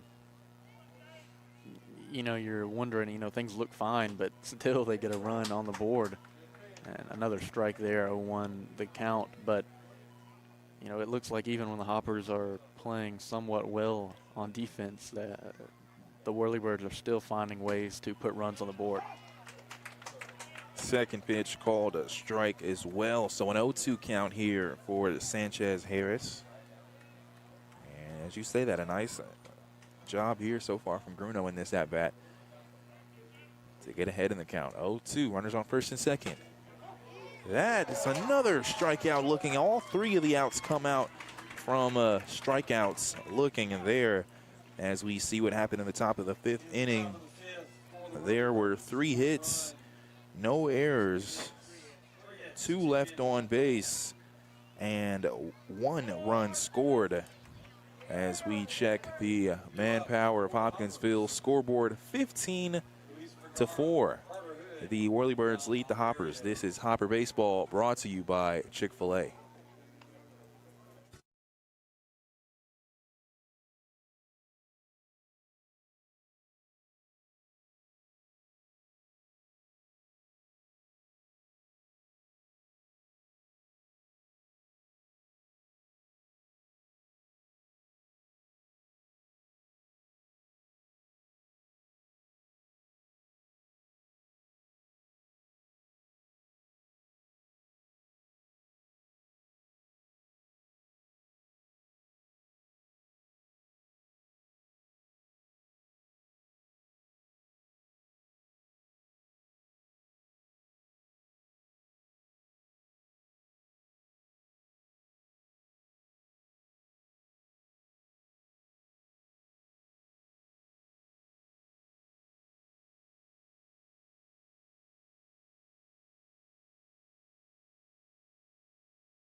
News Radio WHOP.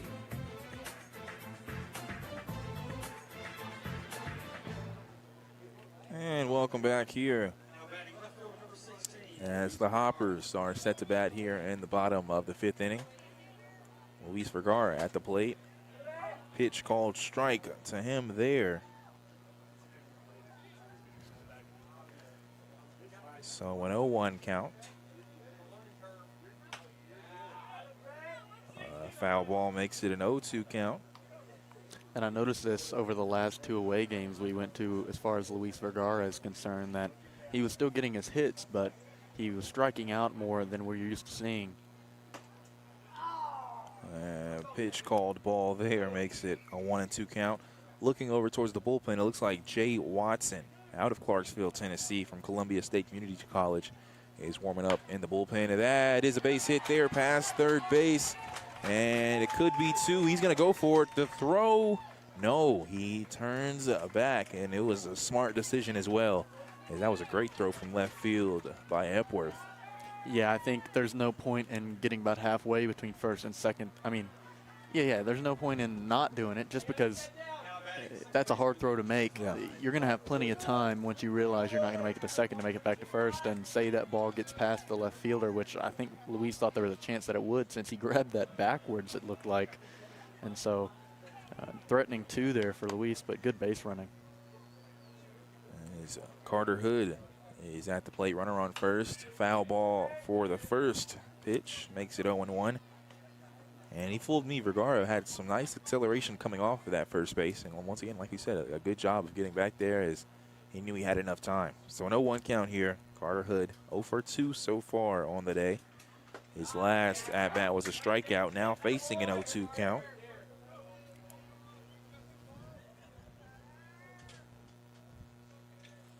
So runner on first, no outs, and 0-2 count. 15-4 ball game, Whirlybirds lead. Another pitch fouled to keep the count at 0-2. He's looking, trying to see some other scores across the league. As that pitch is going to be a base hit to the left of the shortstop. And staying at second will be Vergara there, and he got close there, kind of had a nice lead off of second, was able to slide back in time. Yeah, he slipped just a little bit. It looked like he was going to be able to make it back, and as he lays out to get to the base, he slips. So that was a close one for sure. We do have a close one in Paducah as a 5-4 ball game, full count rhythm over the Chiefs, and in the bottom of the 7th inning.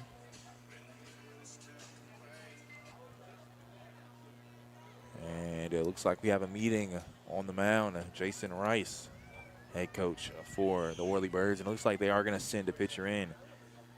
So it seems like Chipper Harris's day will be done.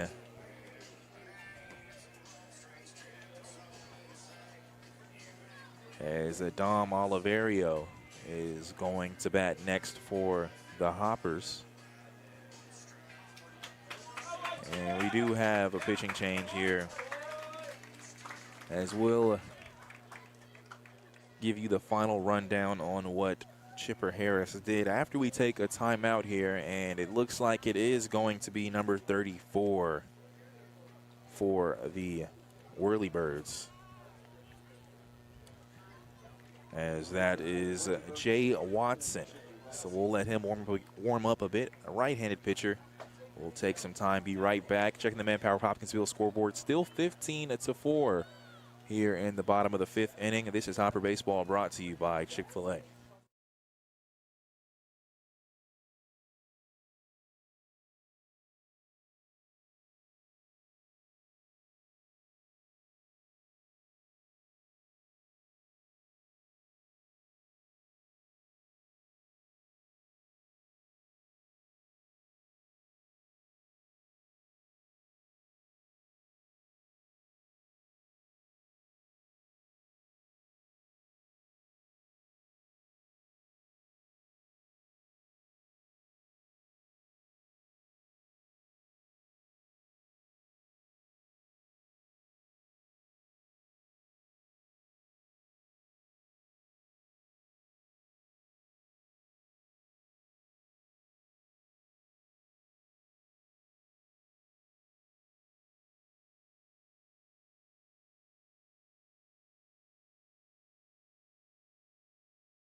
News Radio WHOP.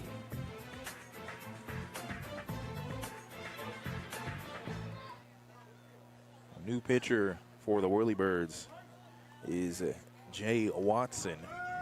Up to bat, Dom Oliverio here with runners on first and second in the bottom of the 5th with no outs. 15-4 ball game. Whirlybirds lead, and it looks like we have a sidearm pitcher, at least from that first pitch is what I noticed from Watson. Haven't seen many of those. I don't know what it's been like on the road games, but in these home games I've witnessed, I haven't seen much of that. No, I've yet to see one on a road game either. I think we've only seen one other one in a home game as well. As that pitch is called a strike. So a 1-1 count. Again, runners on first and second. Swing and a miss there. It is a 1-2 count now for Dom Oliverio. No outs here.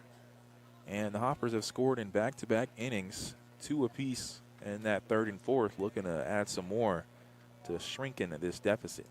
The 2-2 pitch is way outside, but a nice job there from Strickland to get behind that ball.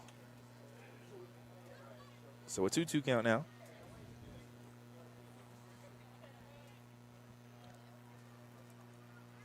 Oliverio, the lone home run for the Hoppers this season so far.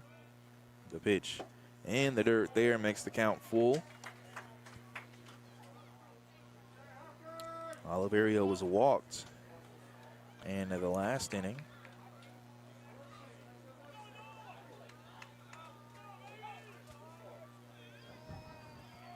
Runners on first and second, no outs. The full count pitch is swung on and missed there for a strikeout. The first out for the Hoppers there as Oliverio was retired. Now up to bat, Chase Cummings. He was walked. Number 11, Chase Cummings. in that fourth inning, was one of the runs that scored as well, Oliverio being the other one.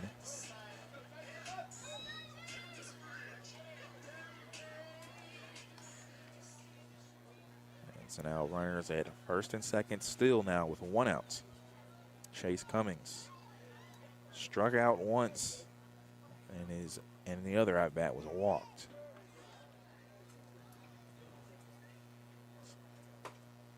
Pitch called strike there. So Cummings trying to put a bat on the ball here. With a runner in scoring position at second. That pitch there is going to be called strike. It was a check swing from Cummings. First base umpire says he went. Makes it an 0-2 count.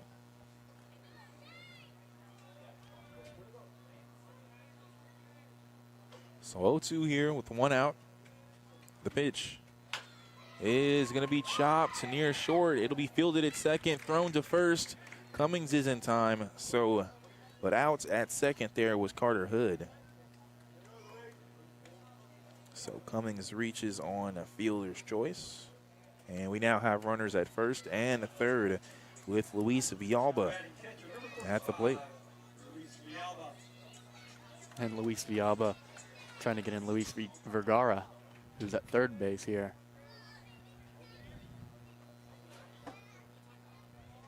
That is a low pitch for a ball there. So 1-0 the count.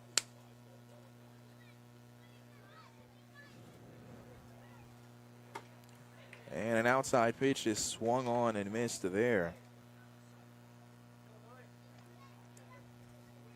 To add on to the fun for the Hoptown Hoppers, have an ice cream stand or booth, whatever you'd like to call it, here at the game as well. Actually, I enjoyed myself a treat before this ball game. It was pretty good as well. Not sure what the company was called. Not sure if you know. Well, I know one of the normal, ones you see out here pretty regularly is the Hoptown popsicles. That's exactly what it was. Was it? Yep. Yeah, it was just pretty good. They call it cookies and milk. Never heard of that name before. I always heard cookies and cream. Basically what it was, but cookies and milk was pretty good. So come on down here to a Hoppers game and enjoy one of those treats. At a 2-2 count now here with 2 outs. Runners on first and third for the Hoppers. The pitch is swung on and missed there. Villalba strikes out. And that'll be the 3rd out, as there was 2 hits, no errors, 2 left on base, and no runs were scored. We head to the top of the 6th inning. Checking the manpower of Hopkinsville scoreboard. The Whirlybirds lead the Hoppers 15-4. We head to the top of the 6th inning. This has been Hopper Baseball, brought to you by Chick-fil-A.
Top of the 6th inning, the Hoptown Hoppers are hosting the Clarksville Whirlybirds.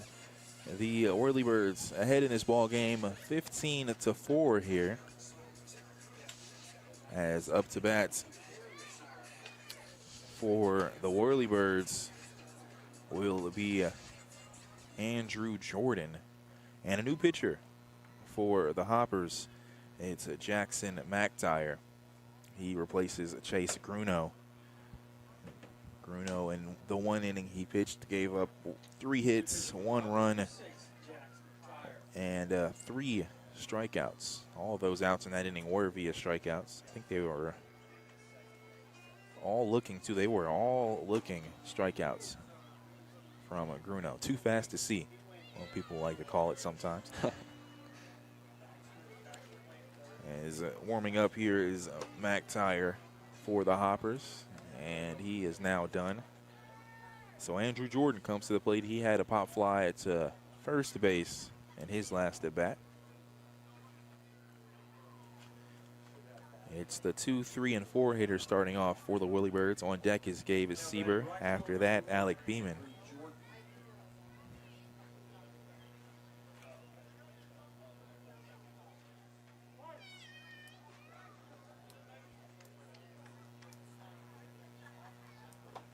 Low pitch there for a ball.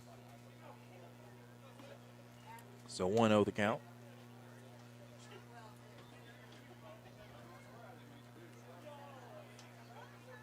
Again, this Hopper game day is brought to you by West Kentucky Collision, as that's a chopper towards first. Villalobos will throw over to the catcher and, the pitcher, and tagging the bag there is McTire for the out. Nice job there from Mickey Villalobos as well to jump up for that ball.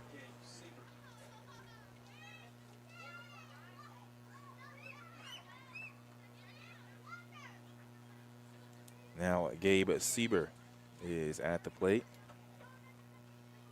The pitch is fouled behind home plate, making the count 0-1.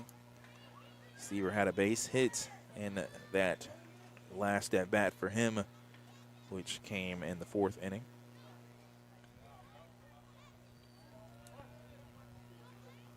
So 0-1 the count here with 1 out. Breaking ball just a bit low there, makes it a ball. 1-1 count. Again, a 15-4 ball game here at the top of the 6th. Here inside Colonel Field, another low pitch there for a ball. So a 2-1 count.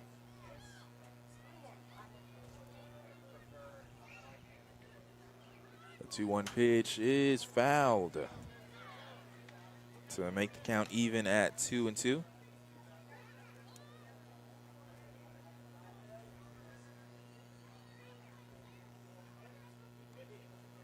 And a 1 out. On deck is Alec Beeman for the Whirlybirds. The pitch inside, a breaking ball swung on and missed there. And so now 2 outs here with the 4th batter, Alec Beeman, at the plate. As he's 1 for 3 on the day, grounded out to 3rd and his last at bat. First pitch is down the middle for a strike there.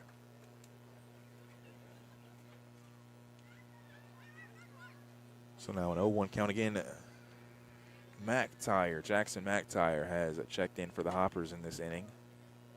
Inside pitch for a ball, 1-1.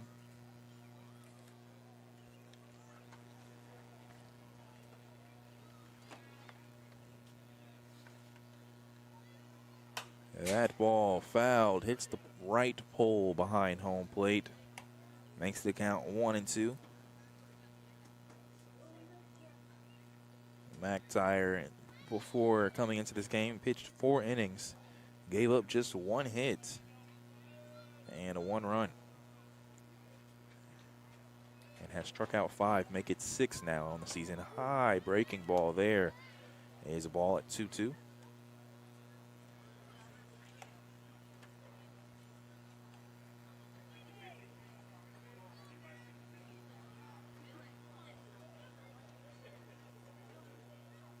As McTire drawing up the hands a bit.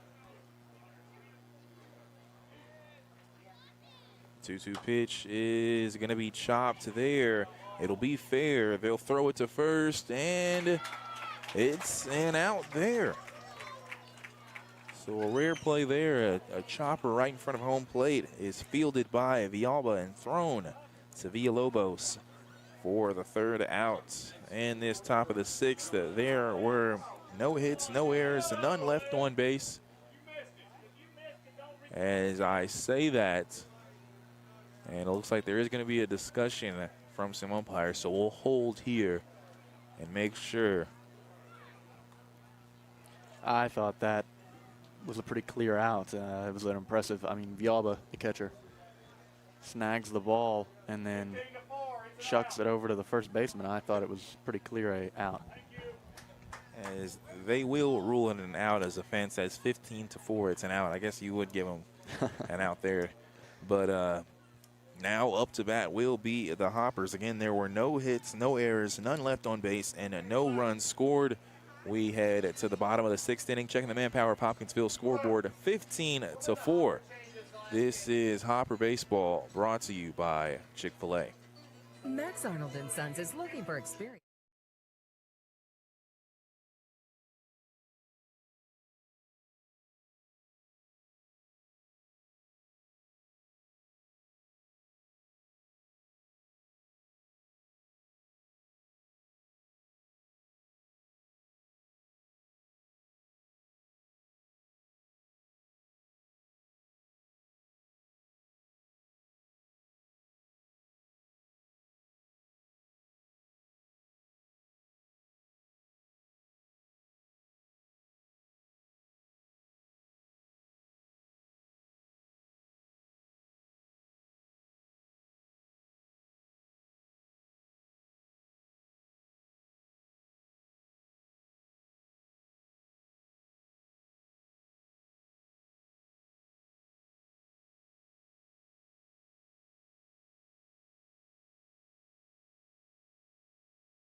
Bottom of the sixth inning action here. Manuel Villalobos batting for the Hoptown Hoppers here. And with the 8-9-1 spot starting off for the Hoppers. As the first pitch is swung on and missed there on the inside ball. So an 0-1 count. On deck, Gavin Baxter for the Hoppers. After that, top of the lineup, Robert Estrada. Second pitch is chopped up, fielded. A nice grab from the third baseman and thrown there. What a job there from Merrick Carter. As he kind of caught that one near the waist. And this will be Sam Perkins up to the plate next, so a defensive substitution here. So Perkins will come in for Gavin Baxter.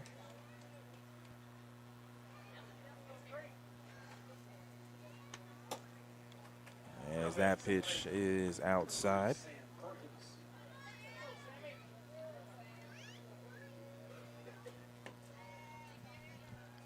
So a 1-0 count now. Inside pitch makes it a ball. So 2-0.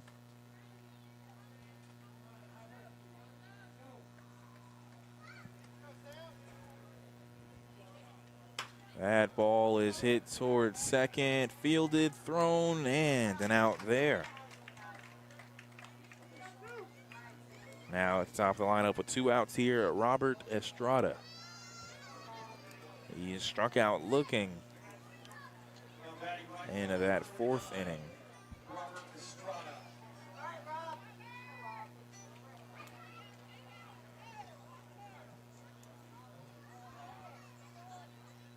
Two outs here. The pitch is an inside strike there. So an 0-1 count. And Jay Watson, a Clarksville local, pitching for the Whirlybirds. Outside pitch there for a ball, makes it 1-1.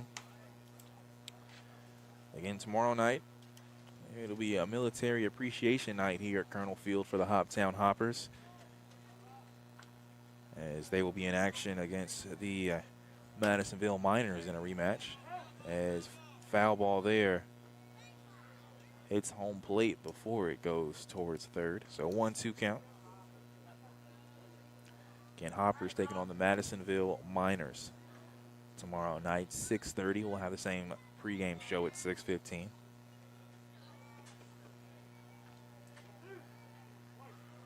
One and two the count. As a shot towards shortstop, it goes past the glove there, and Estrada's speed. There's no recovering from that.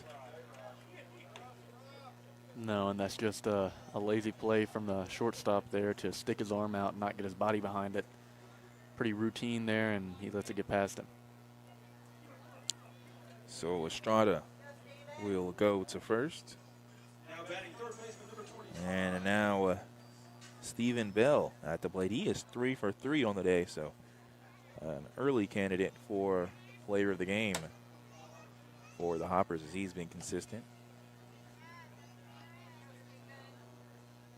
You know, and the Hoppers are wishing those 2 outs weren't on the board right now, as you have a hot hitter and a fast runner on base. And Bell might have been hit there. No, it just got past him, but Estrada will advance now to second. So in scoring position, and a 2-0 count now. That first pitch was a ball as well, so 2-0 the count against Stephen Bell, the 3 for 3 hitter on the day. And now a runner on a second. The speedster, Robert Estrada. And outside, just as much outside as it probably can get there, is called a strike, making it 2-1. And Stitches, the Hopper mascot, is in the stands here, getting some pictures taken. 3-1 the count.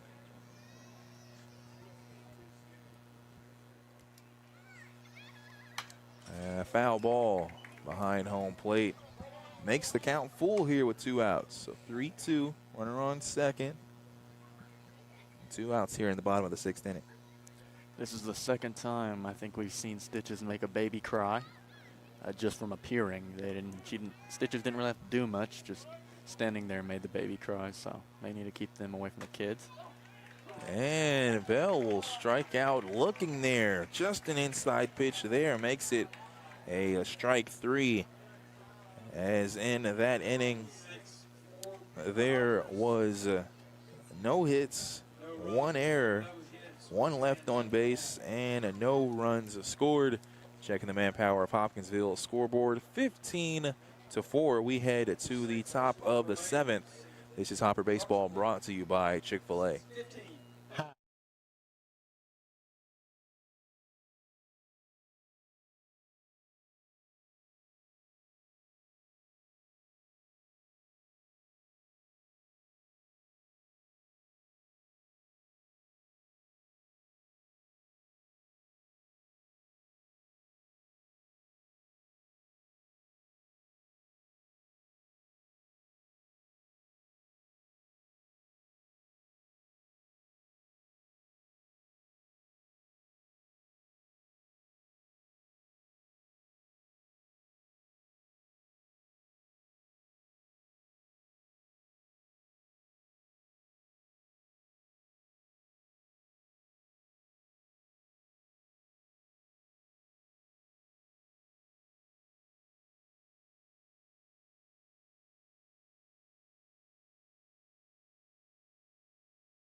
Welcome back here, 15-4.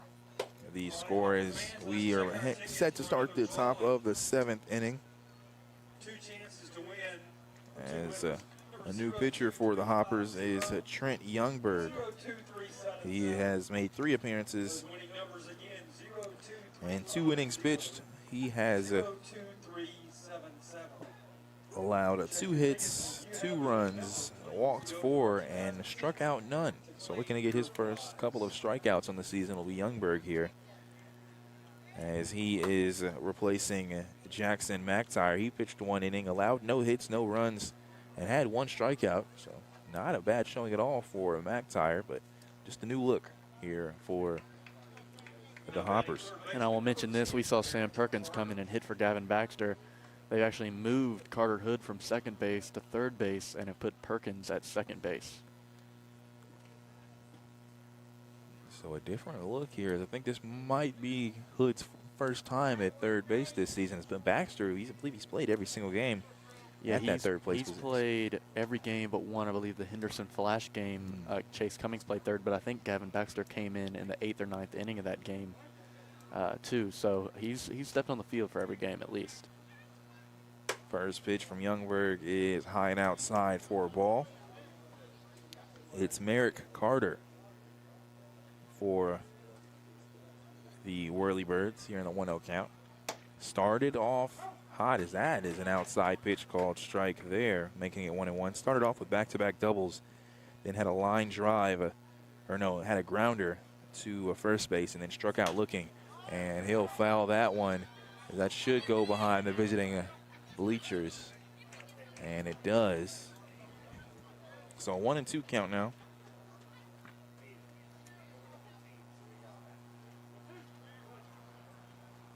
And it's the first batter and the top of the 7th. Bad ball, another foul ball. There goes behind the visiting bleachers as well. And these are some scary foul balls going pretty deep right now.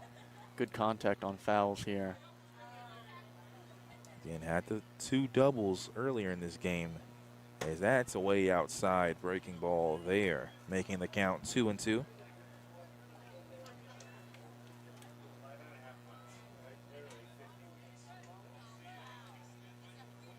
And a high ball there gets past the Villalba to make the count full.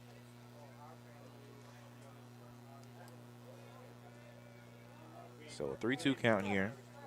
Merrick Carter is at the plate, and Trent Youngberg pitching. The 3-2 pitch is another foul ball in the same location behind the visiting bleachers. Putting some kids to work back there is Merrick Carter.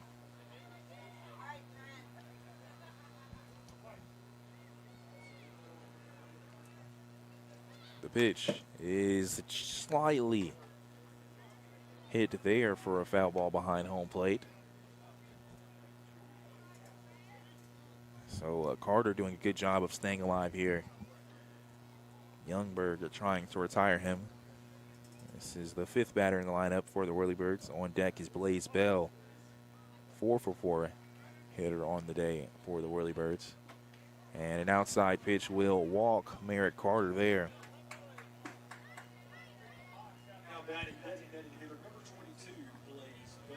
Blaze Bell, 4-for-4 on the day. 3 of them have been singles. He had a double into that 3rd inning, but a very impressive showing from him so far in this ball game. As you see, he's the designated hitter for a reason. So 15-4, runner on first, no outs here in the top of the 7th. The pitch is going to be a chopper next to third base for foul.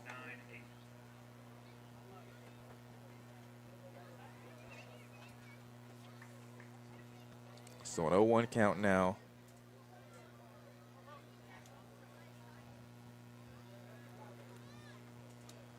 And a shot towards left field, another base hit. And a nice stop though there from Vergara as he gets right on top of it after it hits the ground.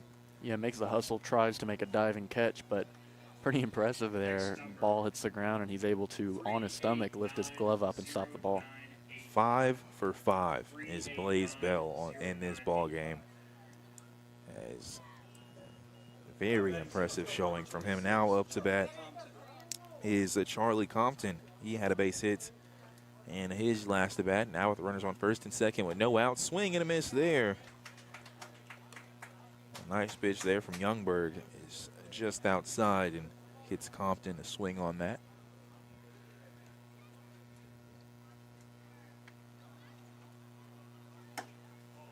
Outside a pitch there makes the count 1-1. Again, this game, or game day, should I say, is brought to you by West Kentucky Collision. And 1-1 pitch is chopped behind home plate. Next number 3. So 1-2 count. 1094. As we have some raffles going on here in the ballpark. A 1-2 count now for Charlie Compton with runners on first and second.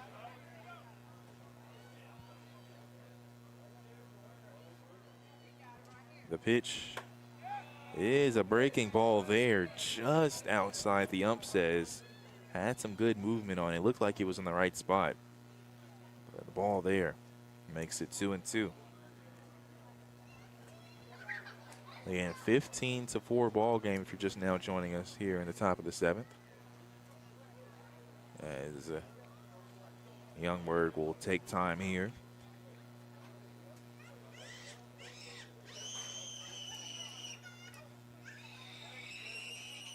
A 2-2 count here.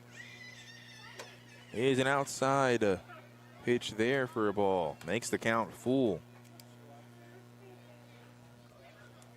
And at this point, you would rather, if you're the Hoppers, you know, instead of walking, maybe put it in a spot where they're going to be able to get their bat on it and just trust your defense. And a swing and a miss there for a strikeout. The first strikeout of the season for Trent Youngberg. Comes from a full count. Now Lawson Strickland will be at bat. He struck out looking. He was part of that Chase Gruno inning where all 3 batters struck out looking. First pitch is a ball there. So 1 out now. A 1-0 count here against Lawson Strickland. Runners on first and second. 15-4 ball game. Whirlybirds lead here. And the top of the 7th.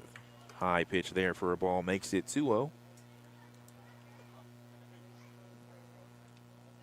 And Trent Youngberg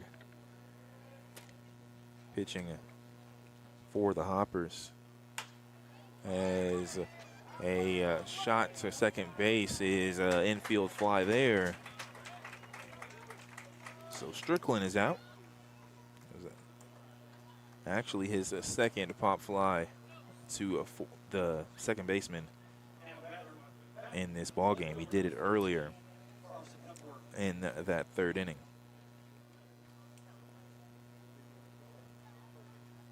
So now Carson Hepworth. He's a 3 for 4 on the day. Had the grand slam, the 9th hole batter in that 1st inning. 1-0 count now.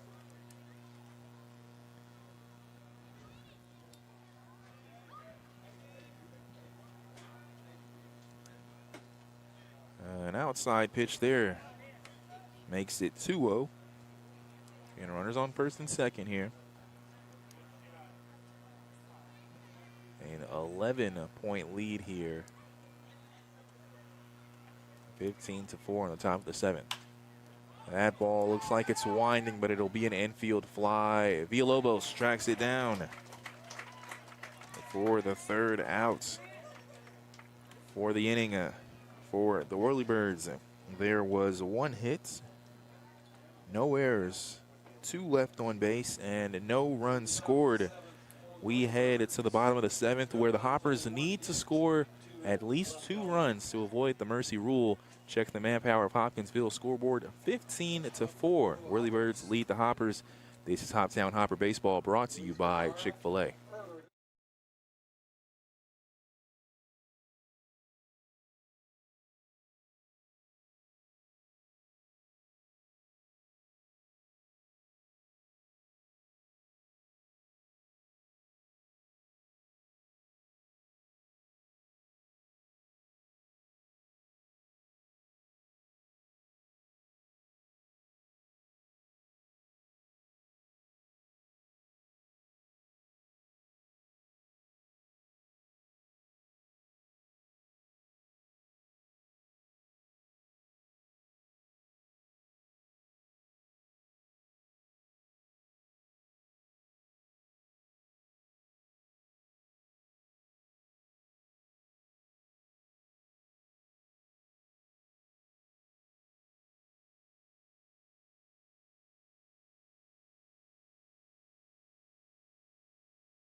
7th inning stretch here, brought to you by Chick-fil-A. Visit them today on Fort Campbell Boulevard and download the Chick-fil-A app for online ordering.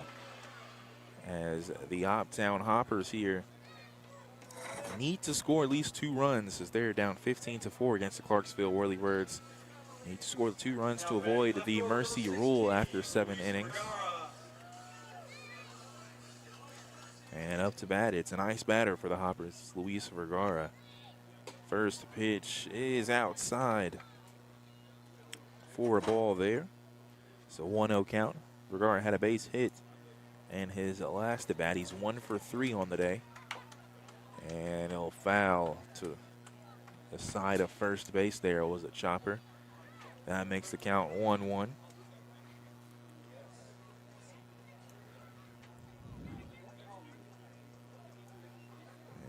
So now coming back to the plate is Vergara.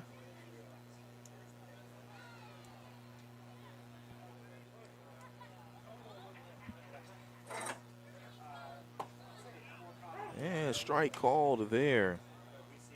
Makes the count 1-2.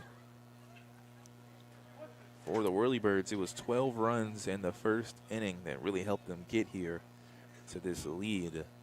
As a 1-2 count is a shot towards the center field, and it's fielded there. A nice catch from Compton. And I'll say this, since that first inning, the Hoppers have outscored Clarksville.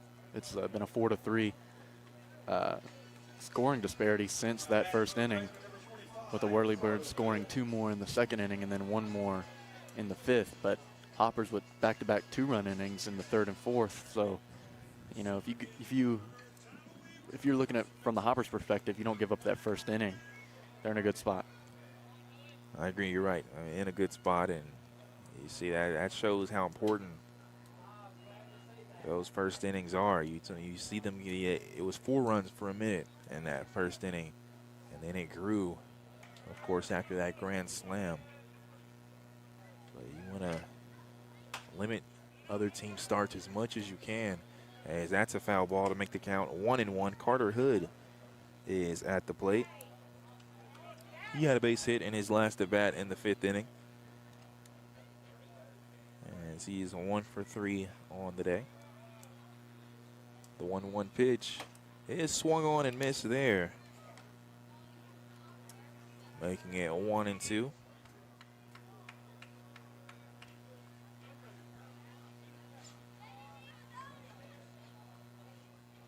1-2 count. The pitch smacks the pole right behind home plate, the right-sided pole. You could probably hear it over the broadcast as loud as it was. Yeah, and it had so much speed it made it all the way back to the pitcher. Be an interesting rule if stuff like that was actually playable. Catching it off of there, the pitcher diving for that one and making the catch would be interesting. It's something they'd put on the ESPN, the Ocho. As outside a pitch there. Strickland has to reach a bit for that one. Makes it 2-2. Again, 1 out here. Bottom of the 7th. Whirlybirds up 15-4. The pitch. Another foul ball there. As Carter Hood staying alive here.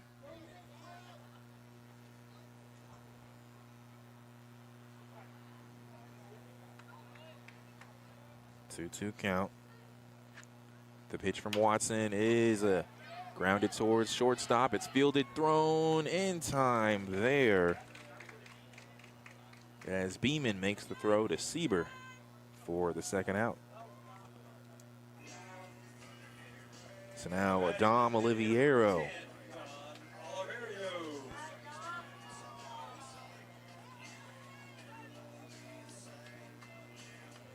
Dom Oliverio.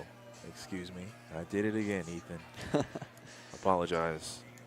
Dom Oliverio. It's all right. The thought's there. It really is. I slowed down when I did it and everything. Outside pitch there is called ball.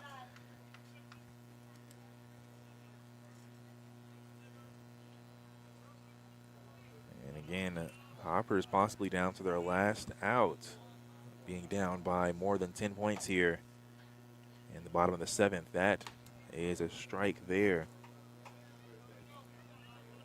making it a 1-1 count.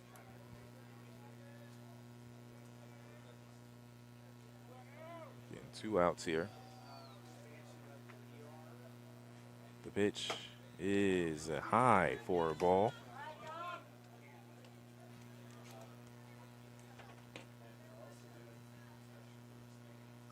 So 2-1 count here with 2 outs.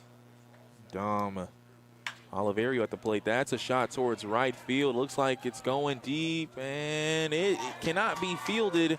So going towards second will be Oliverio. Yeah, and that one was interesting. I mean, he hits that one. Obviously, it was deeper than the right fielder was expecting. He was coming in, and so he has to run back, catch that one over his shoulder, and also be looking into the lights at the same time. So a hard ball to field there. Oliverio just making it high enough to make it difficult. So Dom Oliverio reaches second. And due to the winding of the ball, I'm looking, statistician says double, no air, so we'll call it a double as well. So 2 outs, and outside pitch there for a ball. Chase Cummings is at the plate. The 1-0 count. And a shot towards second is going to be fielded. Oliverio will try to come in and score. And he does.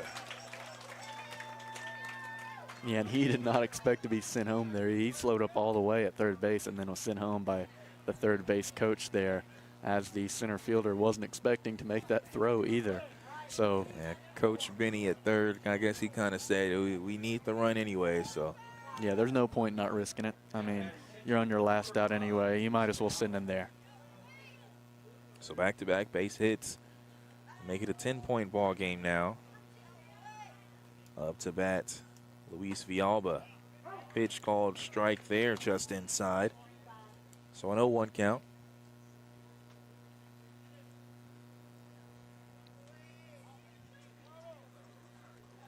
Two outs here, 0-1 the count. The pitch is swung on and missed.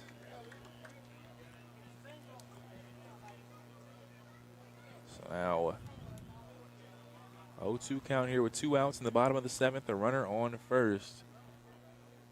The 0-2 pitch is a foul ball. That one goes in the field behind the visiting bleachers.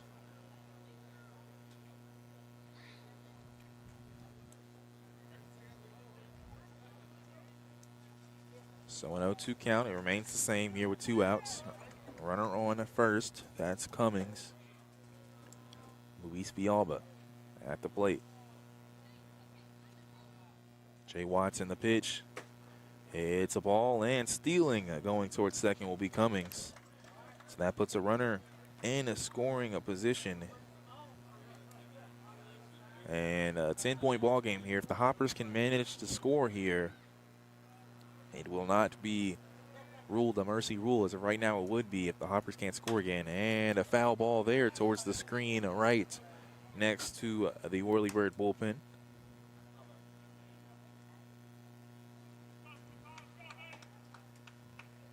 So a 1-2 count.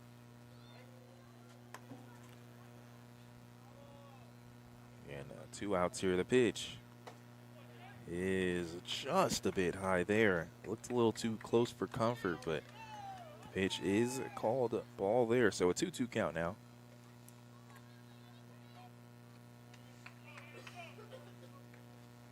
Inside pitch fills up the count to make it 3-2. If Villalba can reach base, it'll be Villalobos up next. The full count pitch coming from Watson. Here it is. And it's outside there for a ball.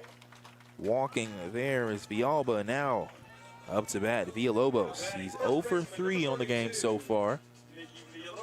Looking to get his first hit and extend this ball game for the Hoppers. as Strickland will come and have a chat with Watson on the mound.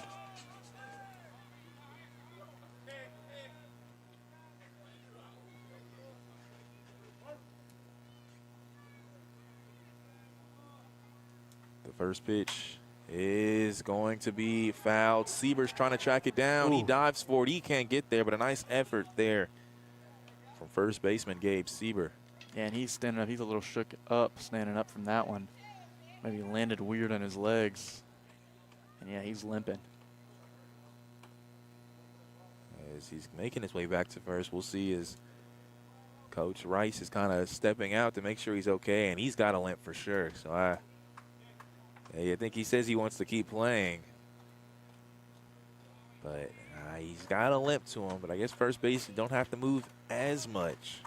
Yeah, he won't be making that run again, that's for sure. But it would have been an impressive way. Strike called there. There's a hand on the hip there from Villalobos. Don't think he liked that one there. Fans didn't for the Hoppers. But an 0-2 count now. Mickey Villalobos behind in the count. The pitch is going to be grounded. Shortstop will field it. He'll throw to first. And it's an out there, which retires the Hoppers. And that will do it for the ball game, as it is a mercy rule in the 7th inning for the Hoppers. There were 2 base hits, no errors, and 2 left on base. 1 run did score. Checking the manpower of Hopkinsville. Final score 15-5. Whirlybirds come into Hopkinsville and take down the Hoppers. We'll head to our post-game show here and wrap things up. Once again, 15-5. Your final score will be right back. This broadcast is brought to you by Chick-fil-A.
WHOP.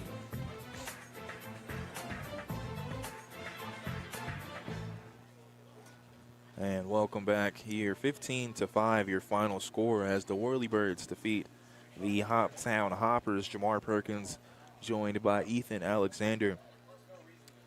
As our game summary is brought to you by North Trust Insurance, serving Medicare customers with prescription drug plans, Medicare supplement plans, and Medicare Advantage. Visit them today at 305 North Drive or call 270-885-0811. As the Whirlybirds played great. I mean, 12-run first inning. It is hard to come back from that. What are your thoughts on this ball game, Ethan? Yeah, I mean, when you look at this loss for the Hoppers, everything points towards that 30-minute first, or top of the first inning we saw from Clarksville, where they scored those 12 runs, and there were several errors. There was walks. We saw 3 different pitchers, several hits. It was an altogether struggle for the Hoppers in the top of the first. And then you look at the rest of the game, the last 8.5 innings, and the Hoppers outscore Clarksville 5-3. So when you look at it that way, you can really only bring up the top of the first. That's when they lost the game that early. And it's just coming out and not being cold-footed and staying on your toes and being ready to make plays when they need to be made. And the Hoppers came out and they weren't ready to do that tonight. Yeah, I agree. And you look at it, too, and you mentioned the fact that after that tough first inning, that the Hoppers ended up outscoring the Whirlybirds ended up being 5-3 after that first inning. So all it takes is one bad inning, or you could say one good inning. That's the way baseball works, and it's a tough outing for the Hoppers, but they'll look to get some revenge. Or here they do. We'll play again, but they'll look to get in a win column. This is actually 3 losses straight for the Hoppers. They'll be hosting the Miners tomorrow at 6:30, and the pregame show at 6:15. But a tough showing. Is looking at it, it was 17 hits from the Whirlybirds. And a player that really stood out for the Whirlybirds is you look at it, and it was just impressive just watching. Blaze Bell went 5 for 5 on the night. I mean, Mr. Consistency was his nickname. We had a player for the Hoppers that was pretty consistent as well, which we'll mention in our player of the game. But 17 hits compared to 8 hits for the Hoppers. And it was 3 errors each, too, when you look at it, too. The Whirlybirds got a little careless. There was more careless errors than it was just straight-up mistakes, in my opinion. But a 15-5 score. We're going to take just a quick timeout here. When we come back, we'll tell you who the Skyline Animal Clinic and Oak Grove Animal Hospital player of the game is. Again, 15-5 a score as the Whirlybirds defeat the Hoppers. We'll be right back with more post-game action after this.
At Home with Gary Sullivan, Sunday mornings at 10 on Hoptown's News Radio, 99.3 WHOP.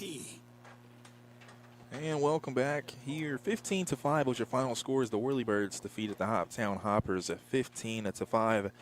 Our player of the game is brought to you by Skyline Animal Clinic and Oak Grove Animal Hospital, who supports all the area schools, athletes, and students.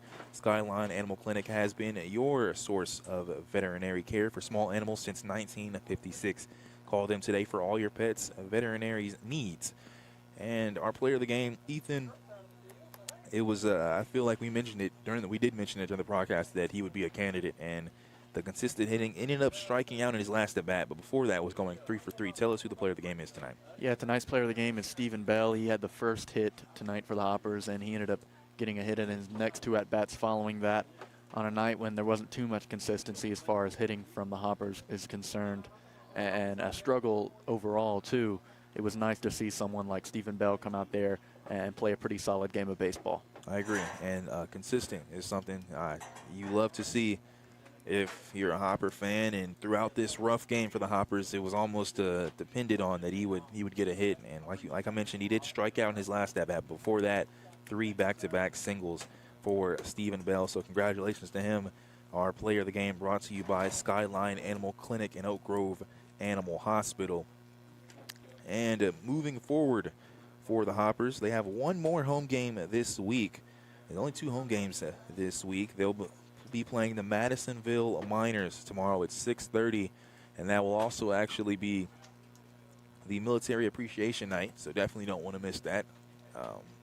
Always like I said, I'm not from here, but from what I hear from Hoppers, it's always a pretty nice night and a nice showing and a good event that the Hoppers throw. You'll probably be able to talk more about that, Ethan. Yeah, last year we had a helicopter land in the outfield and had someone get off of the helicopter and throw the first pitch. So it's always one of the more entertaining games of the season. So don't miss that. Again, 6:30.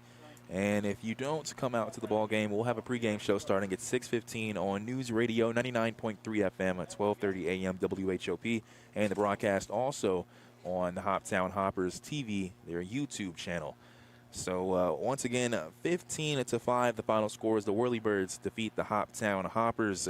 I want to thank Ethan Alexander for his help as well as Jeff Sisk and Bruce Smiley as they helped out with the background things as well. Again, final score 15-5. Tune in tomorrow at 6:15 as the Hoppers will host the Madisonville Miners. For Ethan Alexander, Bruce Smiley, and Jeff Sisk, this is Jamar Perkins saying thank you for listening.